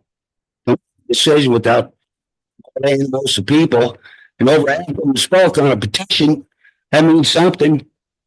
50% of people voted to keep it. They all can't fit here and be in here late notice, but you gotta take a few more steps at this, a few more swings at it. Giving up too easy. So numbers haven't been presented to anybody. This guy hasn't had his opportunity, and he's got other people that do it too. That's a hell of a team right there. People doing it that long, all come together. There's a lot of big money out there. A lot of people spend their time and donate towards it. So, I mean, I'd throw some money at it. So that's what I got to say. Aaron, go ahead and bring the individual along. Yes, I am. My name is Julie Bowers. I live in Manistee, Michigan. I am the executive director of the North Skunk River Greenbelt Association, Working Bridges, and we have coordinated with John and his group of people there to help them figure out how to save this bridge. We did not agree with the engineer's report on the pins. We hired Brian Labor, the engineer, and we've hired Box Steel to do an assessment based on their engineering report, which we felt was pretty good, and the bridge was sound, and then all of a sudden it wasn't. So I did want to come in. We do have insurance. We have gone through Lloyd's of London if we have to. We try to work out agreements and get into construction quickly so that the risk is mitigated for the city. And then we try to find a third-party owner so that we don't end up owning it forever. If you go through a bidding process or try to wait for grant, that's going to be tough. If you let us try to work with John and the citizens there that we've already talked to and sent all kinds of reports on the tourism benefits to your city and county, we would like to take on the ownership of the bridge. None of you would talk to us while you're in litigation. Now, all of a sudden, you have a settlement agreement. We would like to be a party to this discussion, and we would urge you to postpone your vote tonight.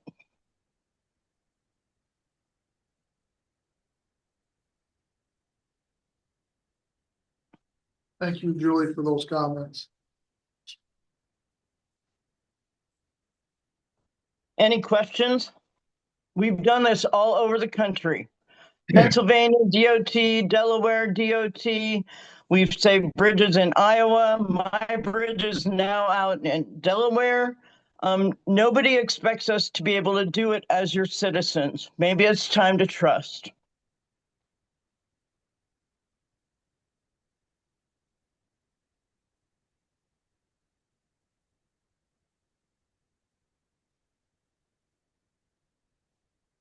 questions? Council? Julie? How long have you been working with this group of citizens in Anamosa? John tried to contact me a year ago, and he then called me in March.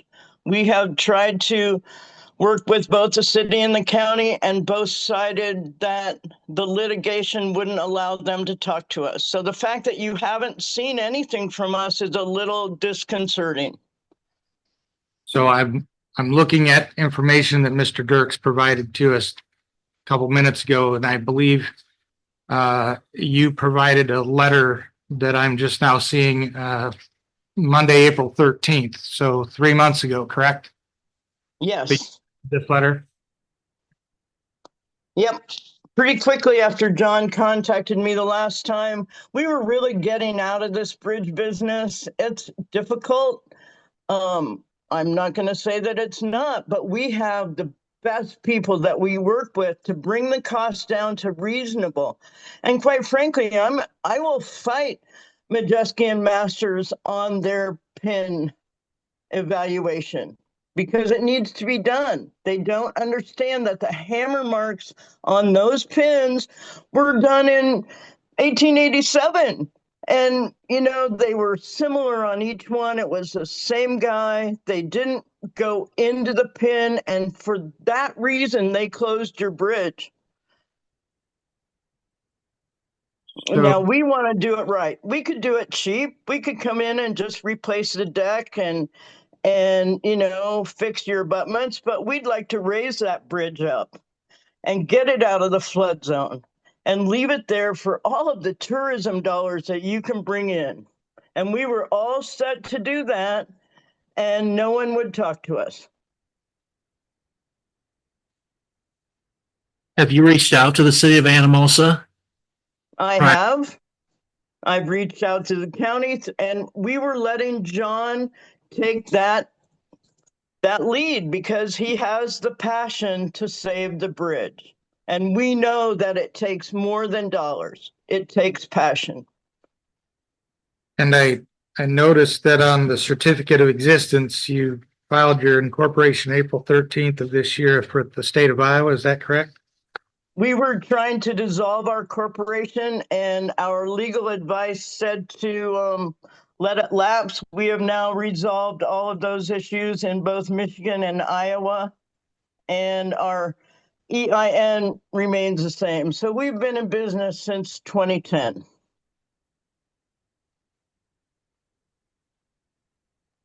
Do you have references on some of the cities and the bridges you have saved as far as the historic value of that? And oh, heck yes. We have Kara Russell at PennDOT, a historic person. Nels from Buckstill still does bridges there. What's happened is that we have raised enough awareness with cities and counties and states that they are taking on these historic bridges rather than us being a little nonprofit from Iowa doing it. Our bridge is now in Yorkland, Auburn Heights State Park in Yorkland, Delaware, as part of 5 bridges that we took there from varying states that didn't want to save their bridges. Your bridge is in town. This is an amazing opportunity for grants, and Wapsie Archaeology would tell you that, is that because you're in a city, you have opportunities for grants that we don't. We would like to take your risk away. And we have done that in Beaver County, Pennsylvania, where we purchased a bridge from PennDOT that came with $500,000. We did the repairs, put it back, and the county of Beaver took on the maintenance over time. So I have references all over the country. We can get the insurance requirements that you require. We would like to take on the ownership. We think the city would like to own it after we're done because it will be an amazing resource that is open 12 months of the year. And you referred earlier in one of your statements that you had seen a bid that you disagree with, correct? The engineer's estimate takes on contingency and the way they do it is that it is the most conservative risk evaluation that you can. If you have to replace 18 pins, that's tough. We don't believe that that is an issue. We do believe that the bridge could use a tune-up, and Box Steel are the perfect people to do that. Well, the reason for my question was it was suggested that perhaps there wasn't a transparent process in presenting information to the community about bids and that this is the first time people are becoming aware that we're at the stage that we're at. And I just was wondering how it was that you obtained the information that you obtained to state your disagreement. Because your engineer's report is online and we assessed it from there.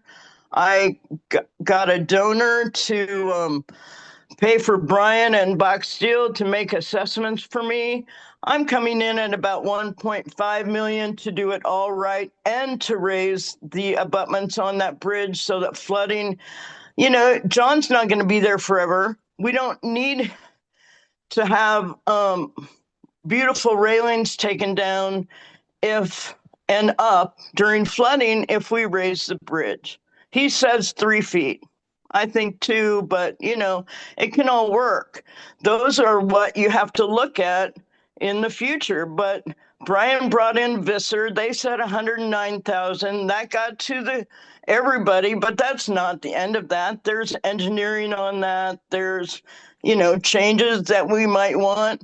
But we still think you're coming in at a level that if you would allow us through John and his friends there in Anamosa and Jones County to fundraise, it's not that hard.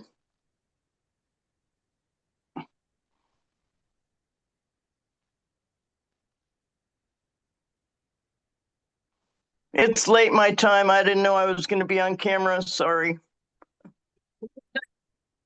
You're fine.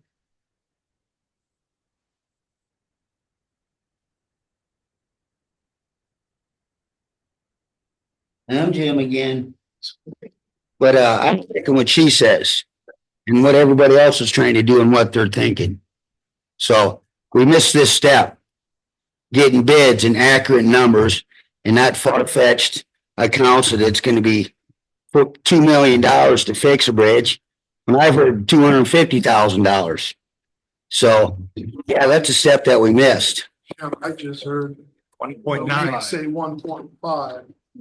Okay, 2 million, 1.5, 2 million. 0.5, And then it's closer to 2 million than it is. okay, well, you know what I'm trying to say? Nobody here has ever heard these numbers before, and they're still not understood, at least by me. That's not accurate.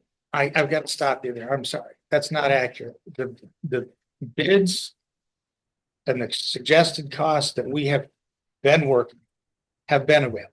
They have been part of public meetings, and they have been public meetings for the last year.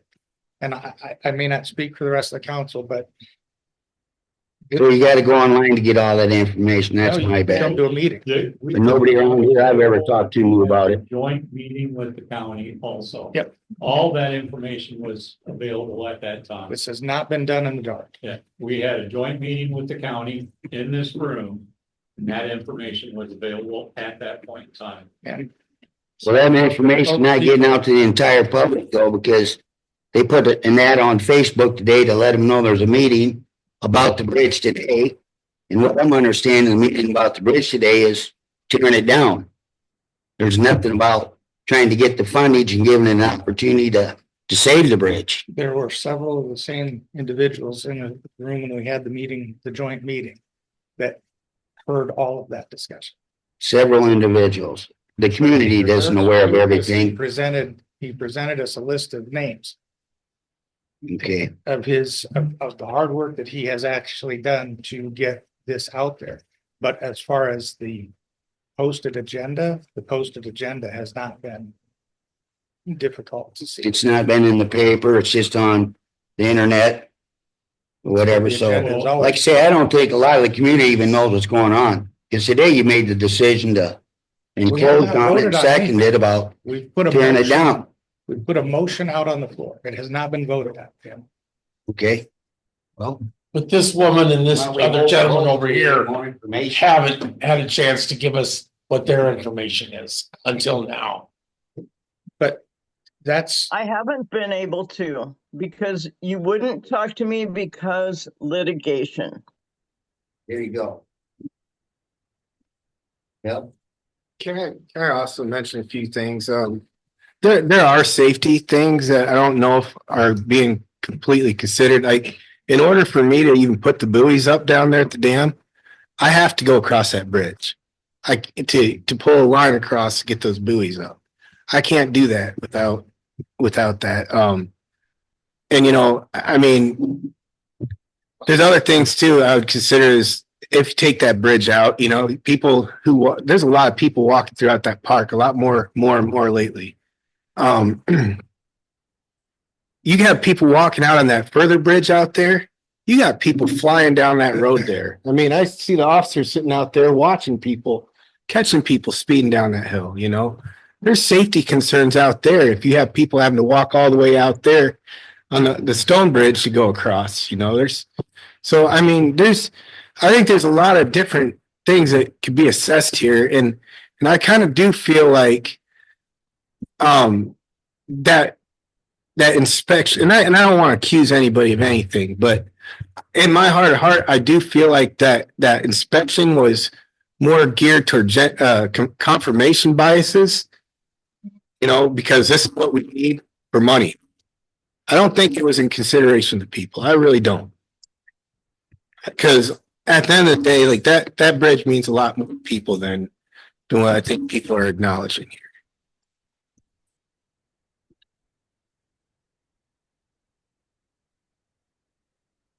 I've got a general question for everybody out here.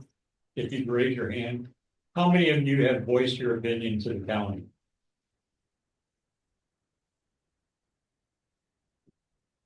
half dozen. Six. Because the county really is the one who's got the final say in this. And they're the ones you really need to be addressing.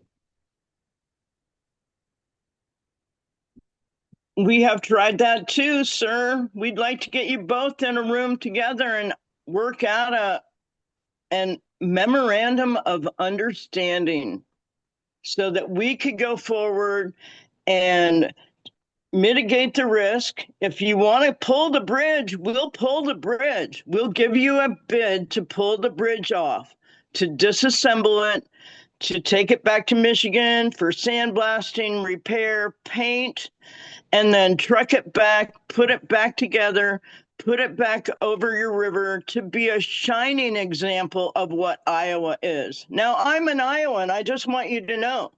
I saved my bridge in Iowa through grit and determination. And possibly Box Steel saying they could do what, boy, they shouldn't have had to do. But our bridge lives in Delaware. Your bridge could live in Anamosa. And we put together a tourism package that would benefit all of your citizens and the counties around, So I would like you to postpone. I would like you and the county to enter into a discussion with us. Tell us what you need from us. I'll talk to my donor because, we've already paid real money to get these assessments on your bridge. And Brian wouldn't have stood up there in front of you tonight without me. And John wouldn't have referenced Nels at Box Steel without me. And I'm the one that can manage as a nonprofit of really 16 years, but we kind of screwed up trying to dissolve because bridges are hard. And we decided to try it again and help make it a learning thing about pins, about historic restoration, about what an old bridge can do for your town. Maybe bring you all together. It's a win-win, and that's what I've said in all of my documentation. Let's make it a win-win for everybody there in Jones County. Patrick, what would be the process to maybe delay this for a little bit till we get more information? Or is there a process to maybe that's Well, what I should you'd ask. have to move for a continuance of the court date because they want to take the depositions of the city council. We want to take the depositions of the board of supervisors. We've got to get this ironed out, and there's not going to be time now between now and the July 20th trial date to do that. So we'd have to continue the case with the Jones County District Court. I could be out there this week to have discussions with all of you. What's being proposed is a sale of the bridge to the private entity. There would have to be contingencies that the bridge is completely removed by a certain date, removed from the waterway. What I'm concerned about is if a private entity owned that bridge and it fell in the river, we would have to go to court in an enforcement action to have that private entity get that out of the waterway, or the DNR would, or the state. Everybody would be involved going against that private entity because it can't block a floodplain. It can't interfere with whatever the Corps of Engineers has laid out for our floodplain on the river. So there are a lot of issues there. If a private entity owned it, we would need contingencies that it was removed. And I don't know where this 1.5 million is going to come from. And I don't know how much of that would have to be used up in cutting it into pieces and moving it. Nobody's cutting it into pieces. I'm sorry. And it only takes about 3 days to disassemble a bridge. It takes another day to get it on a truck and out of there. We would need an easement on the property, 2 cranes to pull it off. And, and we'll figure out the money to do that. We do believe that the county and the cities should contribute whatever they would be contributing towards demolition and have their hands washed of this bridge. Julie, is that your name, Julie? Yes. This is our city attorney I'm talking to. Let me hear what he's had to say first. What's the question? If you had any more to say. No, it's not something that's as easy as that. It's a $1.5 million proposition according to their own estimates to get it refurbished, which is not terribly far off from what our original engineering estimates were. So I think everybody's in agreement. It's an expensive proposition. Right now, it's a public nuisance because it's not stable, and it's not stable enough that the engineers don't recommend anybody walk on it even anymore. So it can't stay like that, which is part of the urgency here. So if the council wants to try to delay the litigation in order to see if a sales agreement could be reached, the only way for the city to potentially, that would have to be a well-written agreement, because I don't know what the condition of the bridge is. And if it's removed, then that would remove the liability problem. If it's completely removed by the private entity within a certain number of days or months, I just think it probably needs to happen soon. The county's not here, and they would be a party to all this. Right. And so I can't tell you what their position would be on that, to sell it to a private entity. So I don't know what to tell you without talking to Chris Lyons and finding out what his legal opinion is from the county's point of view. I really can't tell you. Part of the county is here, right? She's willing to talk or have any input. Oh, I forgot about that. Why haven't we called on her yet? Hi, Sarah Smith, Assistant County Attorney for Jones County. I am not in a position to be able to make any comment on what I'm hearing. Obviously, first of all, we would have to, he sounds very knowledgeable about what she's discussing, but obviously we would have to vet the information that has just been provided tonight. I understand it sounds as though there's been some attempts to get information out there. I can't speak to that one way or the other. I do know that as far as, questions about transparency in the process, that I was here over a year ago when all of the various options were laid out there for fix the bridge and leave it where it is, fix the bridge and move it, tear the bridge down. These are all things that have been ongoing. And as Mr. Weimer has said ad nauseum for quite a while. So I do think there's been ample opportunity for public input. I do know that the county has received input, not just from citizens of Anamosa, but they also have citizens from the rest of the county that they have to answer to as well. And I think there has been input on all of those fronts. So, I think as far as the agreement that has been put out there, it's for the city to determine whether they want to go forward today. I think there is anticipation that the matter would be addressed at tomorrow's supervisors meeting if that did go through. As far as the feasibility of what's being proposed, I think that would be probably a process that we would have to vet the information. We would have to determine the liability issues that have been discussed. And I don't think that's something that could be done necessarily quickly. So I will ultimately leave that decision to Mr. Lyons.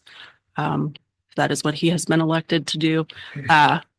But obviously, however the city chooses to proceed today, we will take that information and progress forward one way or the other. Did you? have a quick question for you? Yes. We have a bridge downstream, is it Landis Bridge? Is that correct? I have no idea. I can't remember, but it's actually closed right now. Landis. That sounds familiar. Is there plans in the works for the county to put a new bridge in there? We're getting off. Yeah, Off topic. Dan, I gotta reel it back in. This agenda 7.6 is about the settlement agreement and the Dillon military.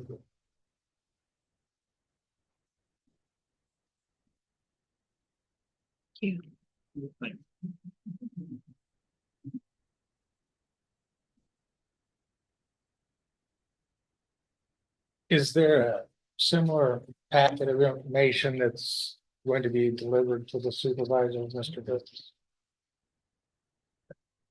Are you going to be delivering a similar packet of information to the Board of Supervisors that you provided to us tonight? I can, yes. I don't know all the information that they've got. I've given a lot of information to one of the supervisors, and he has copied it off and passed it around to him before. Thank you.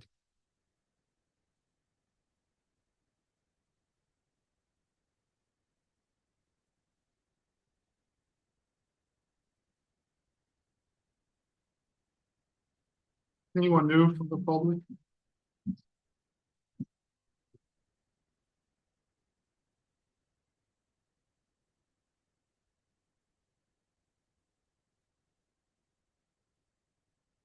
I just do want to reiterate a few points that has been mentioned. So this has been in discussion for well over a year. The joint meeting between the city and the county, where a lot of the costs associated to the various levels of the bridge were laid out. The cheapest cost was to dismantle the bridge and remove it. It was the second cost or option was to remove the bridge and in a sense dry dock it on the bank. And the third was a total refurbish of it, which that came in approximately $2 million.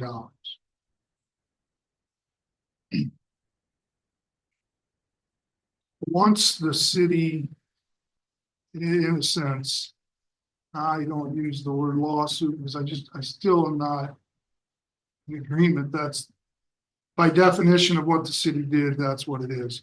But the city, as far as my eye was concerned, was wanted the courts to render the final decision on who was the ownership, which we thought it was a joint between the city and the county due to the 2080 agreement that was signed and dated and notarized. So there's two players in this game, the city and the county. City can make a decision this evening to, in a sense, accept what the county is proposing, and it'll go before them tomorrow. or if the city wants to pivot tonight and go a different route, it is still on the county's before the county supervisors in the morning to vote. Now, if we don't approve to pass this through to them, they would, really have no reason to further discuss the settlement agreement.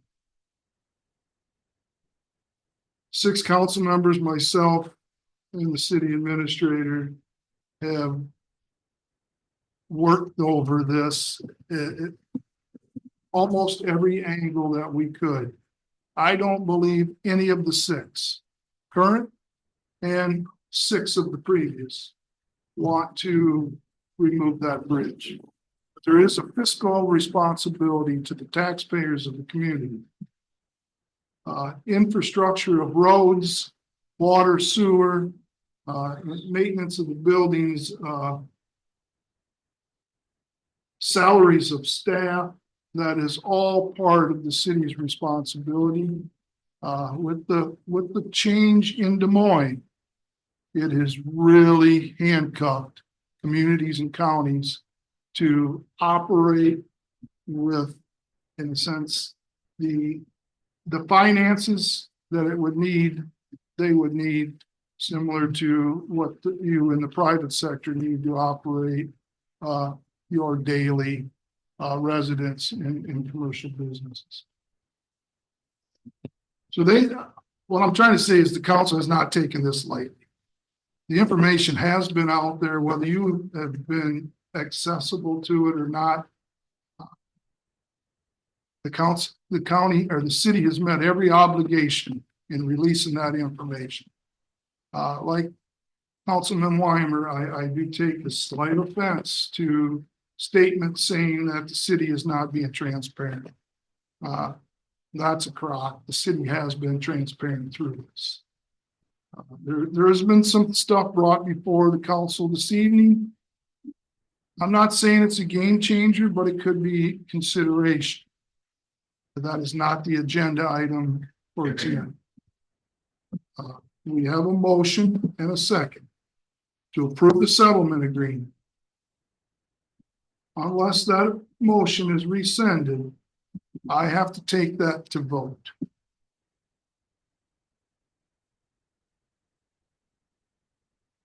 If the council votes to approve the settlement agreement, then the track that's laid out in the settlement agreement would begin. The county would begin its process of getting its engineer hired, and it would take quite some time to complete this project. They've asked for a pretty long time to complete it.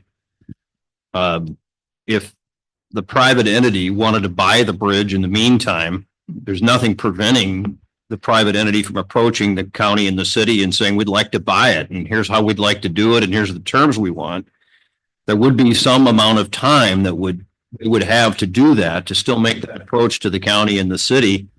And if that made sense to the county attorney and he assessed it as reasonable, I would have to review it too and agree. But there's nothing preventing, the private entity from saying, we'd like to buy the bridge before it's destroyed, and here's how much we would give you for it. Or, maybe, I don't know. I mean, there may be some, if we're going to have to pay some amount to destroy the bridge, we would have some amount of funding presumably available to put toward that and give it to them if you want to consider that at a later date. But right now, the mayor's correct that the scope of this is, what do we do about the litigation on who owns it, and what is our contribution going to be if destruction is the way that we go? So you can still vote to approve the settlement and approve the determination of the litigation on terms that we've all agreed on, and that can all go forward. But there will be some amount of time, presumably, for Mr. Lyons and the Board of Supervisors to be informed that there's an interest in buying it. They could still do that, and we could still be involved in that discussion and decide what we want to do. Just for a point of clarification, it's my motion. So if I considered rescinding my motion, is that the proper procedure? Yes. Well, it appropriate for me to? Before, I have this sense of what you're going to do, Todd. I do want to state, and my plan was, if this passed, to make that statement after that. So to what the city attorney has alluded to, there will be time from whatever decision is made, if this decision would be made tonight. And I'm not saying weeks, this is going to go on for months before everything could get put in place, the permitting, all the requirements. We're talking months. One individual I spoke with on the county side thought it could be even up to a year before anything really got put into motion as far as removal of the bridge. So there is going to be plenty of time, whatever is decided, for the private sector to do the work that you are looking to do. Todd? So on a personal note, it was an important enough meeting for me to attend that I cut short a trip to be back here for this discussion.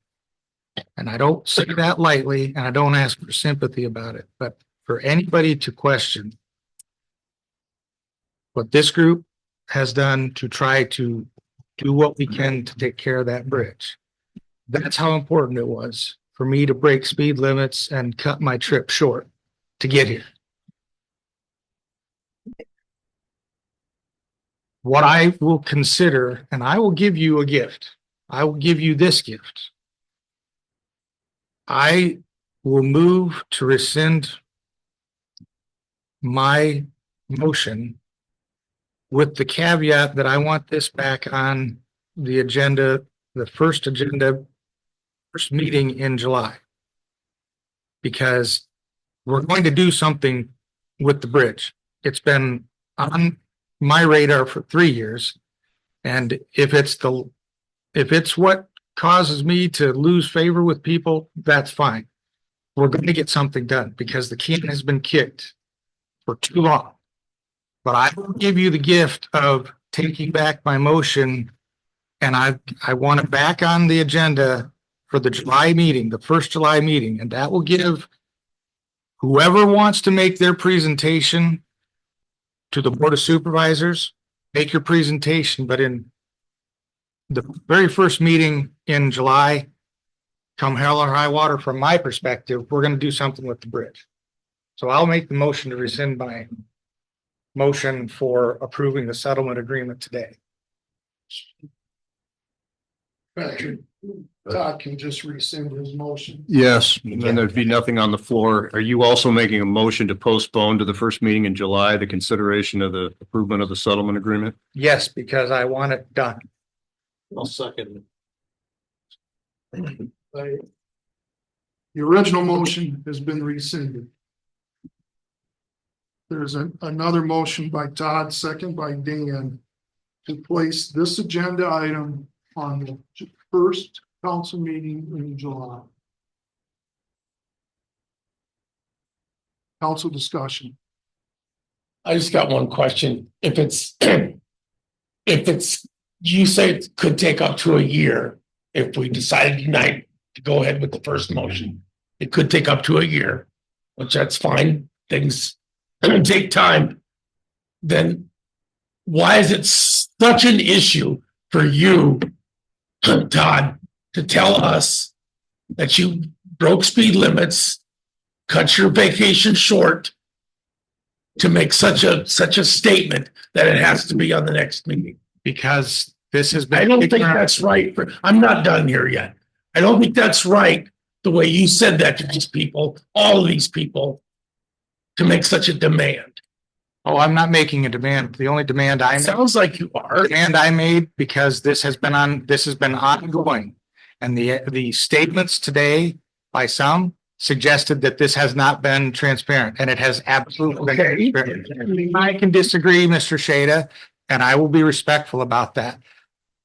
My motion is for the first meeting in July. If that is not approved by the council, so be it. I just don't like the implication. just don't like what you're that coming we have. across with it. Tim, I don't think that's right. That's fine. We can. And there's been a lot of information that was presented to us tonight that was not able to be presented until now. This information because was available April 13th, 3 months ago. it wasn't allowed to come out because of the litigation. That nobody has reached out to me to say It was presented to the city and it was not allowed to come out because of the litigation. I will respect your opinion, Mr. Shada. Thank you. Okay.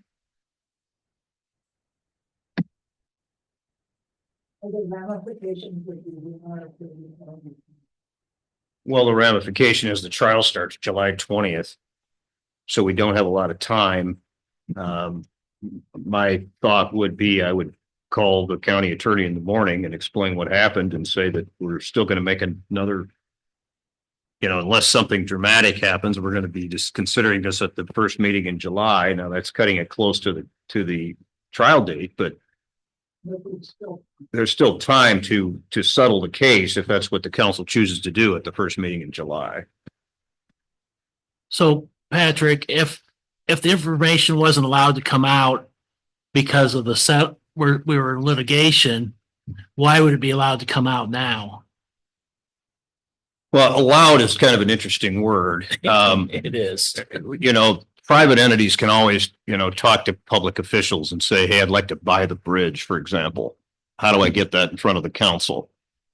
I don't know what was just communicated. I'm not trying to say that I do. I wasn't around. But if a member of the council said, look, I want to put in writing a formal proposal to buy the bridge for whatever it costs at public, whatever the public needs to get to buy the bridge, there's nothing in the litigation that would have prevented that. There's no court order that says those types of communications are not allowed.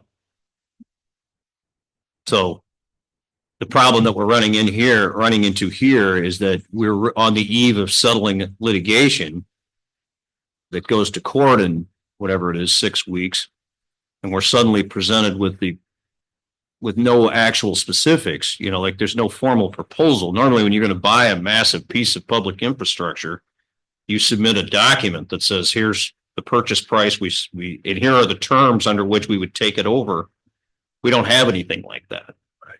So, but that could have been done at any time. And I don't know why people were told we can't discuss it unless it was the general thing that most public officials believe, which is basically true, that you definitely don't talk about things that are in litigation.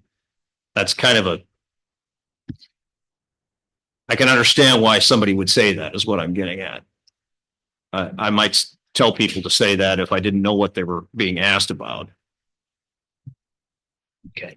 I don't think what I'm getting at is I don't think if somebody said that, I don't think anybody in this room did anything wrong by saying it, because that's a typical thing that you would want to do so you don't prejudice your position in front of the court. So I'm guessing that's what happened here. If somebody wanted to perhaps make a proposal. Now I will say, if you're going to make a proposal, you got to make a proposal. You can't just verbalize that, hey, it'd be nice if we could own it, because that doesn't help the council at all. What are the terms? What are you suggesting? Now, I heard some substance like in 3 days we could come and we could just disassemble the bridge and haul it away to someplace to get it out of the river. Well, now that would be an interesting thing to know. If there was a formal proposal to do that, the council could have considered that months ago and we wouldn't be in this position.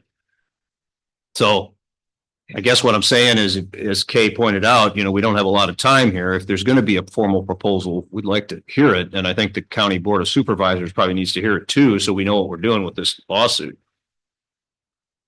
And we should get it fairly quickly. Okay.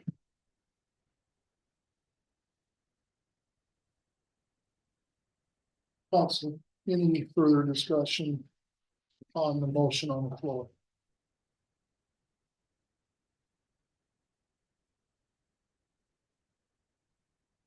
Haley, would you please conduct a roll vote? Again, the motion is to postpone a decision this evening and to place it on the agenda at the first council meeting in July.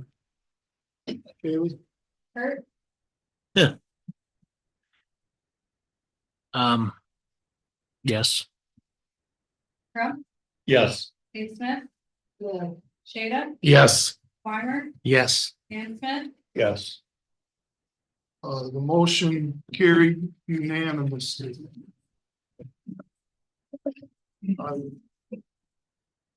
make a strong suggestion to the public. You have a supervisor meeting in the morning. That this similar agenda item is before them. It might be very beneficial that they hear from you. You have weeks, put some type of formal proposal together before this comes back on the city's agenda for the city. So, use your time wisely. 7.7, review and approve change order number 1 from Boomerang Corporation in the amount of $9,415 for the Elm and Hickory Sanitary Sewer Project. Move to approve. Second. Is that you, Brian? Yeah. Motion by Brian, second by Dan. Council discussion.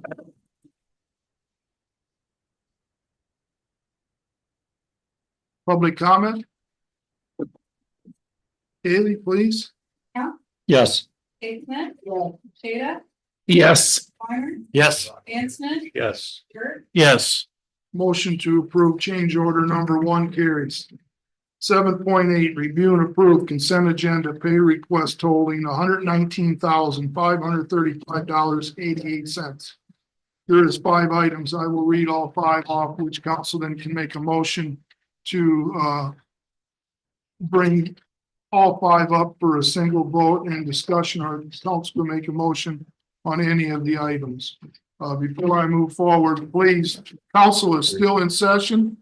You do not, I ask that you refrain from any sidebar conversations. John?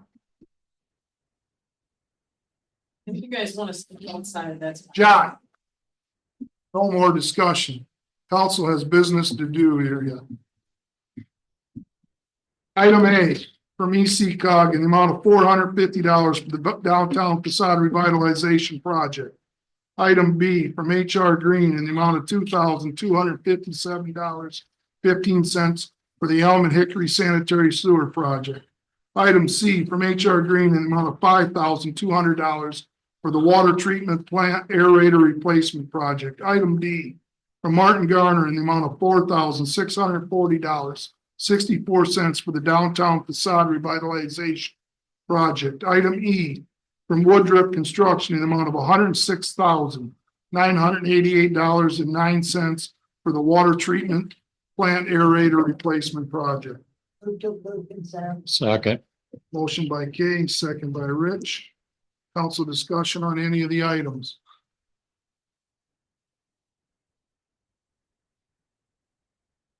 Public comment. Haley, please. Dave Smith. Shada, Yes. Weimer, Yes. Dan Smith. Yes. Kurt, Yes. Yes. Consent motion for pay requests carries. 8.0, city administrators report. I have nothing for this evening. 9.0, mayor and council reports. 9.1, mayor's report. I don't have anything to report, but I do want to extend to everyone that is in attendance. We very much appreciate you coming before council to show the interest on the agenda item that was before us. Also, that is the first time as me sitting in the mayor's chair that I had to use the gavel to bring in the public. I hope it's the last. 9.2, council reports.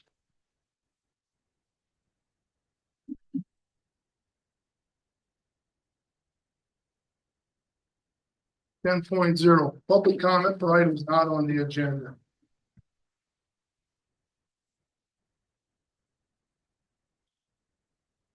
11.0 adjournment. This evening's meeting is adjourned. Thanks to you all for coming out this evening.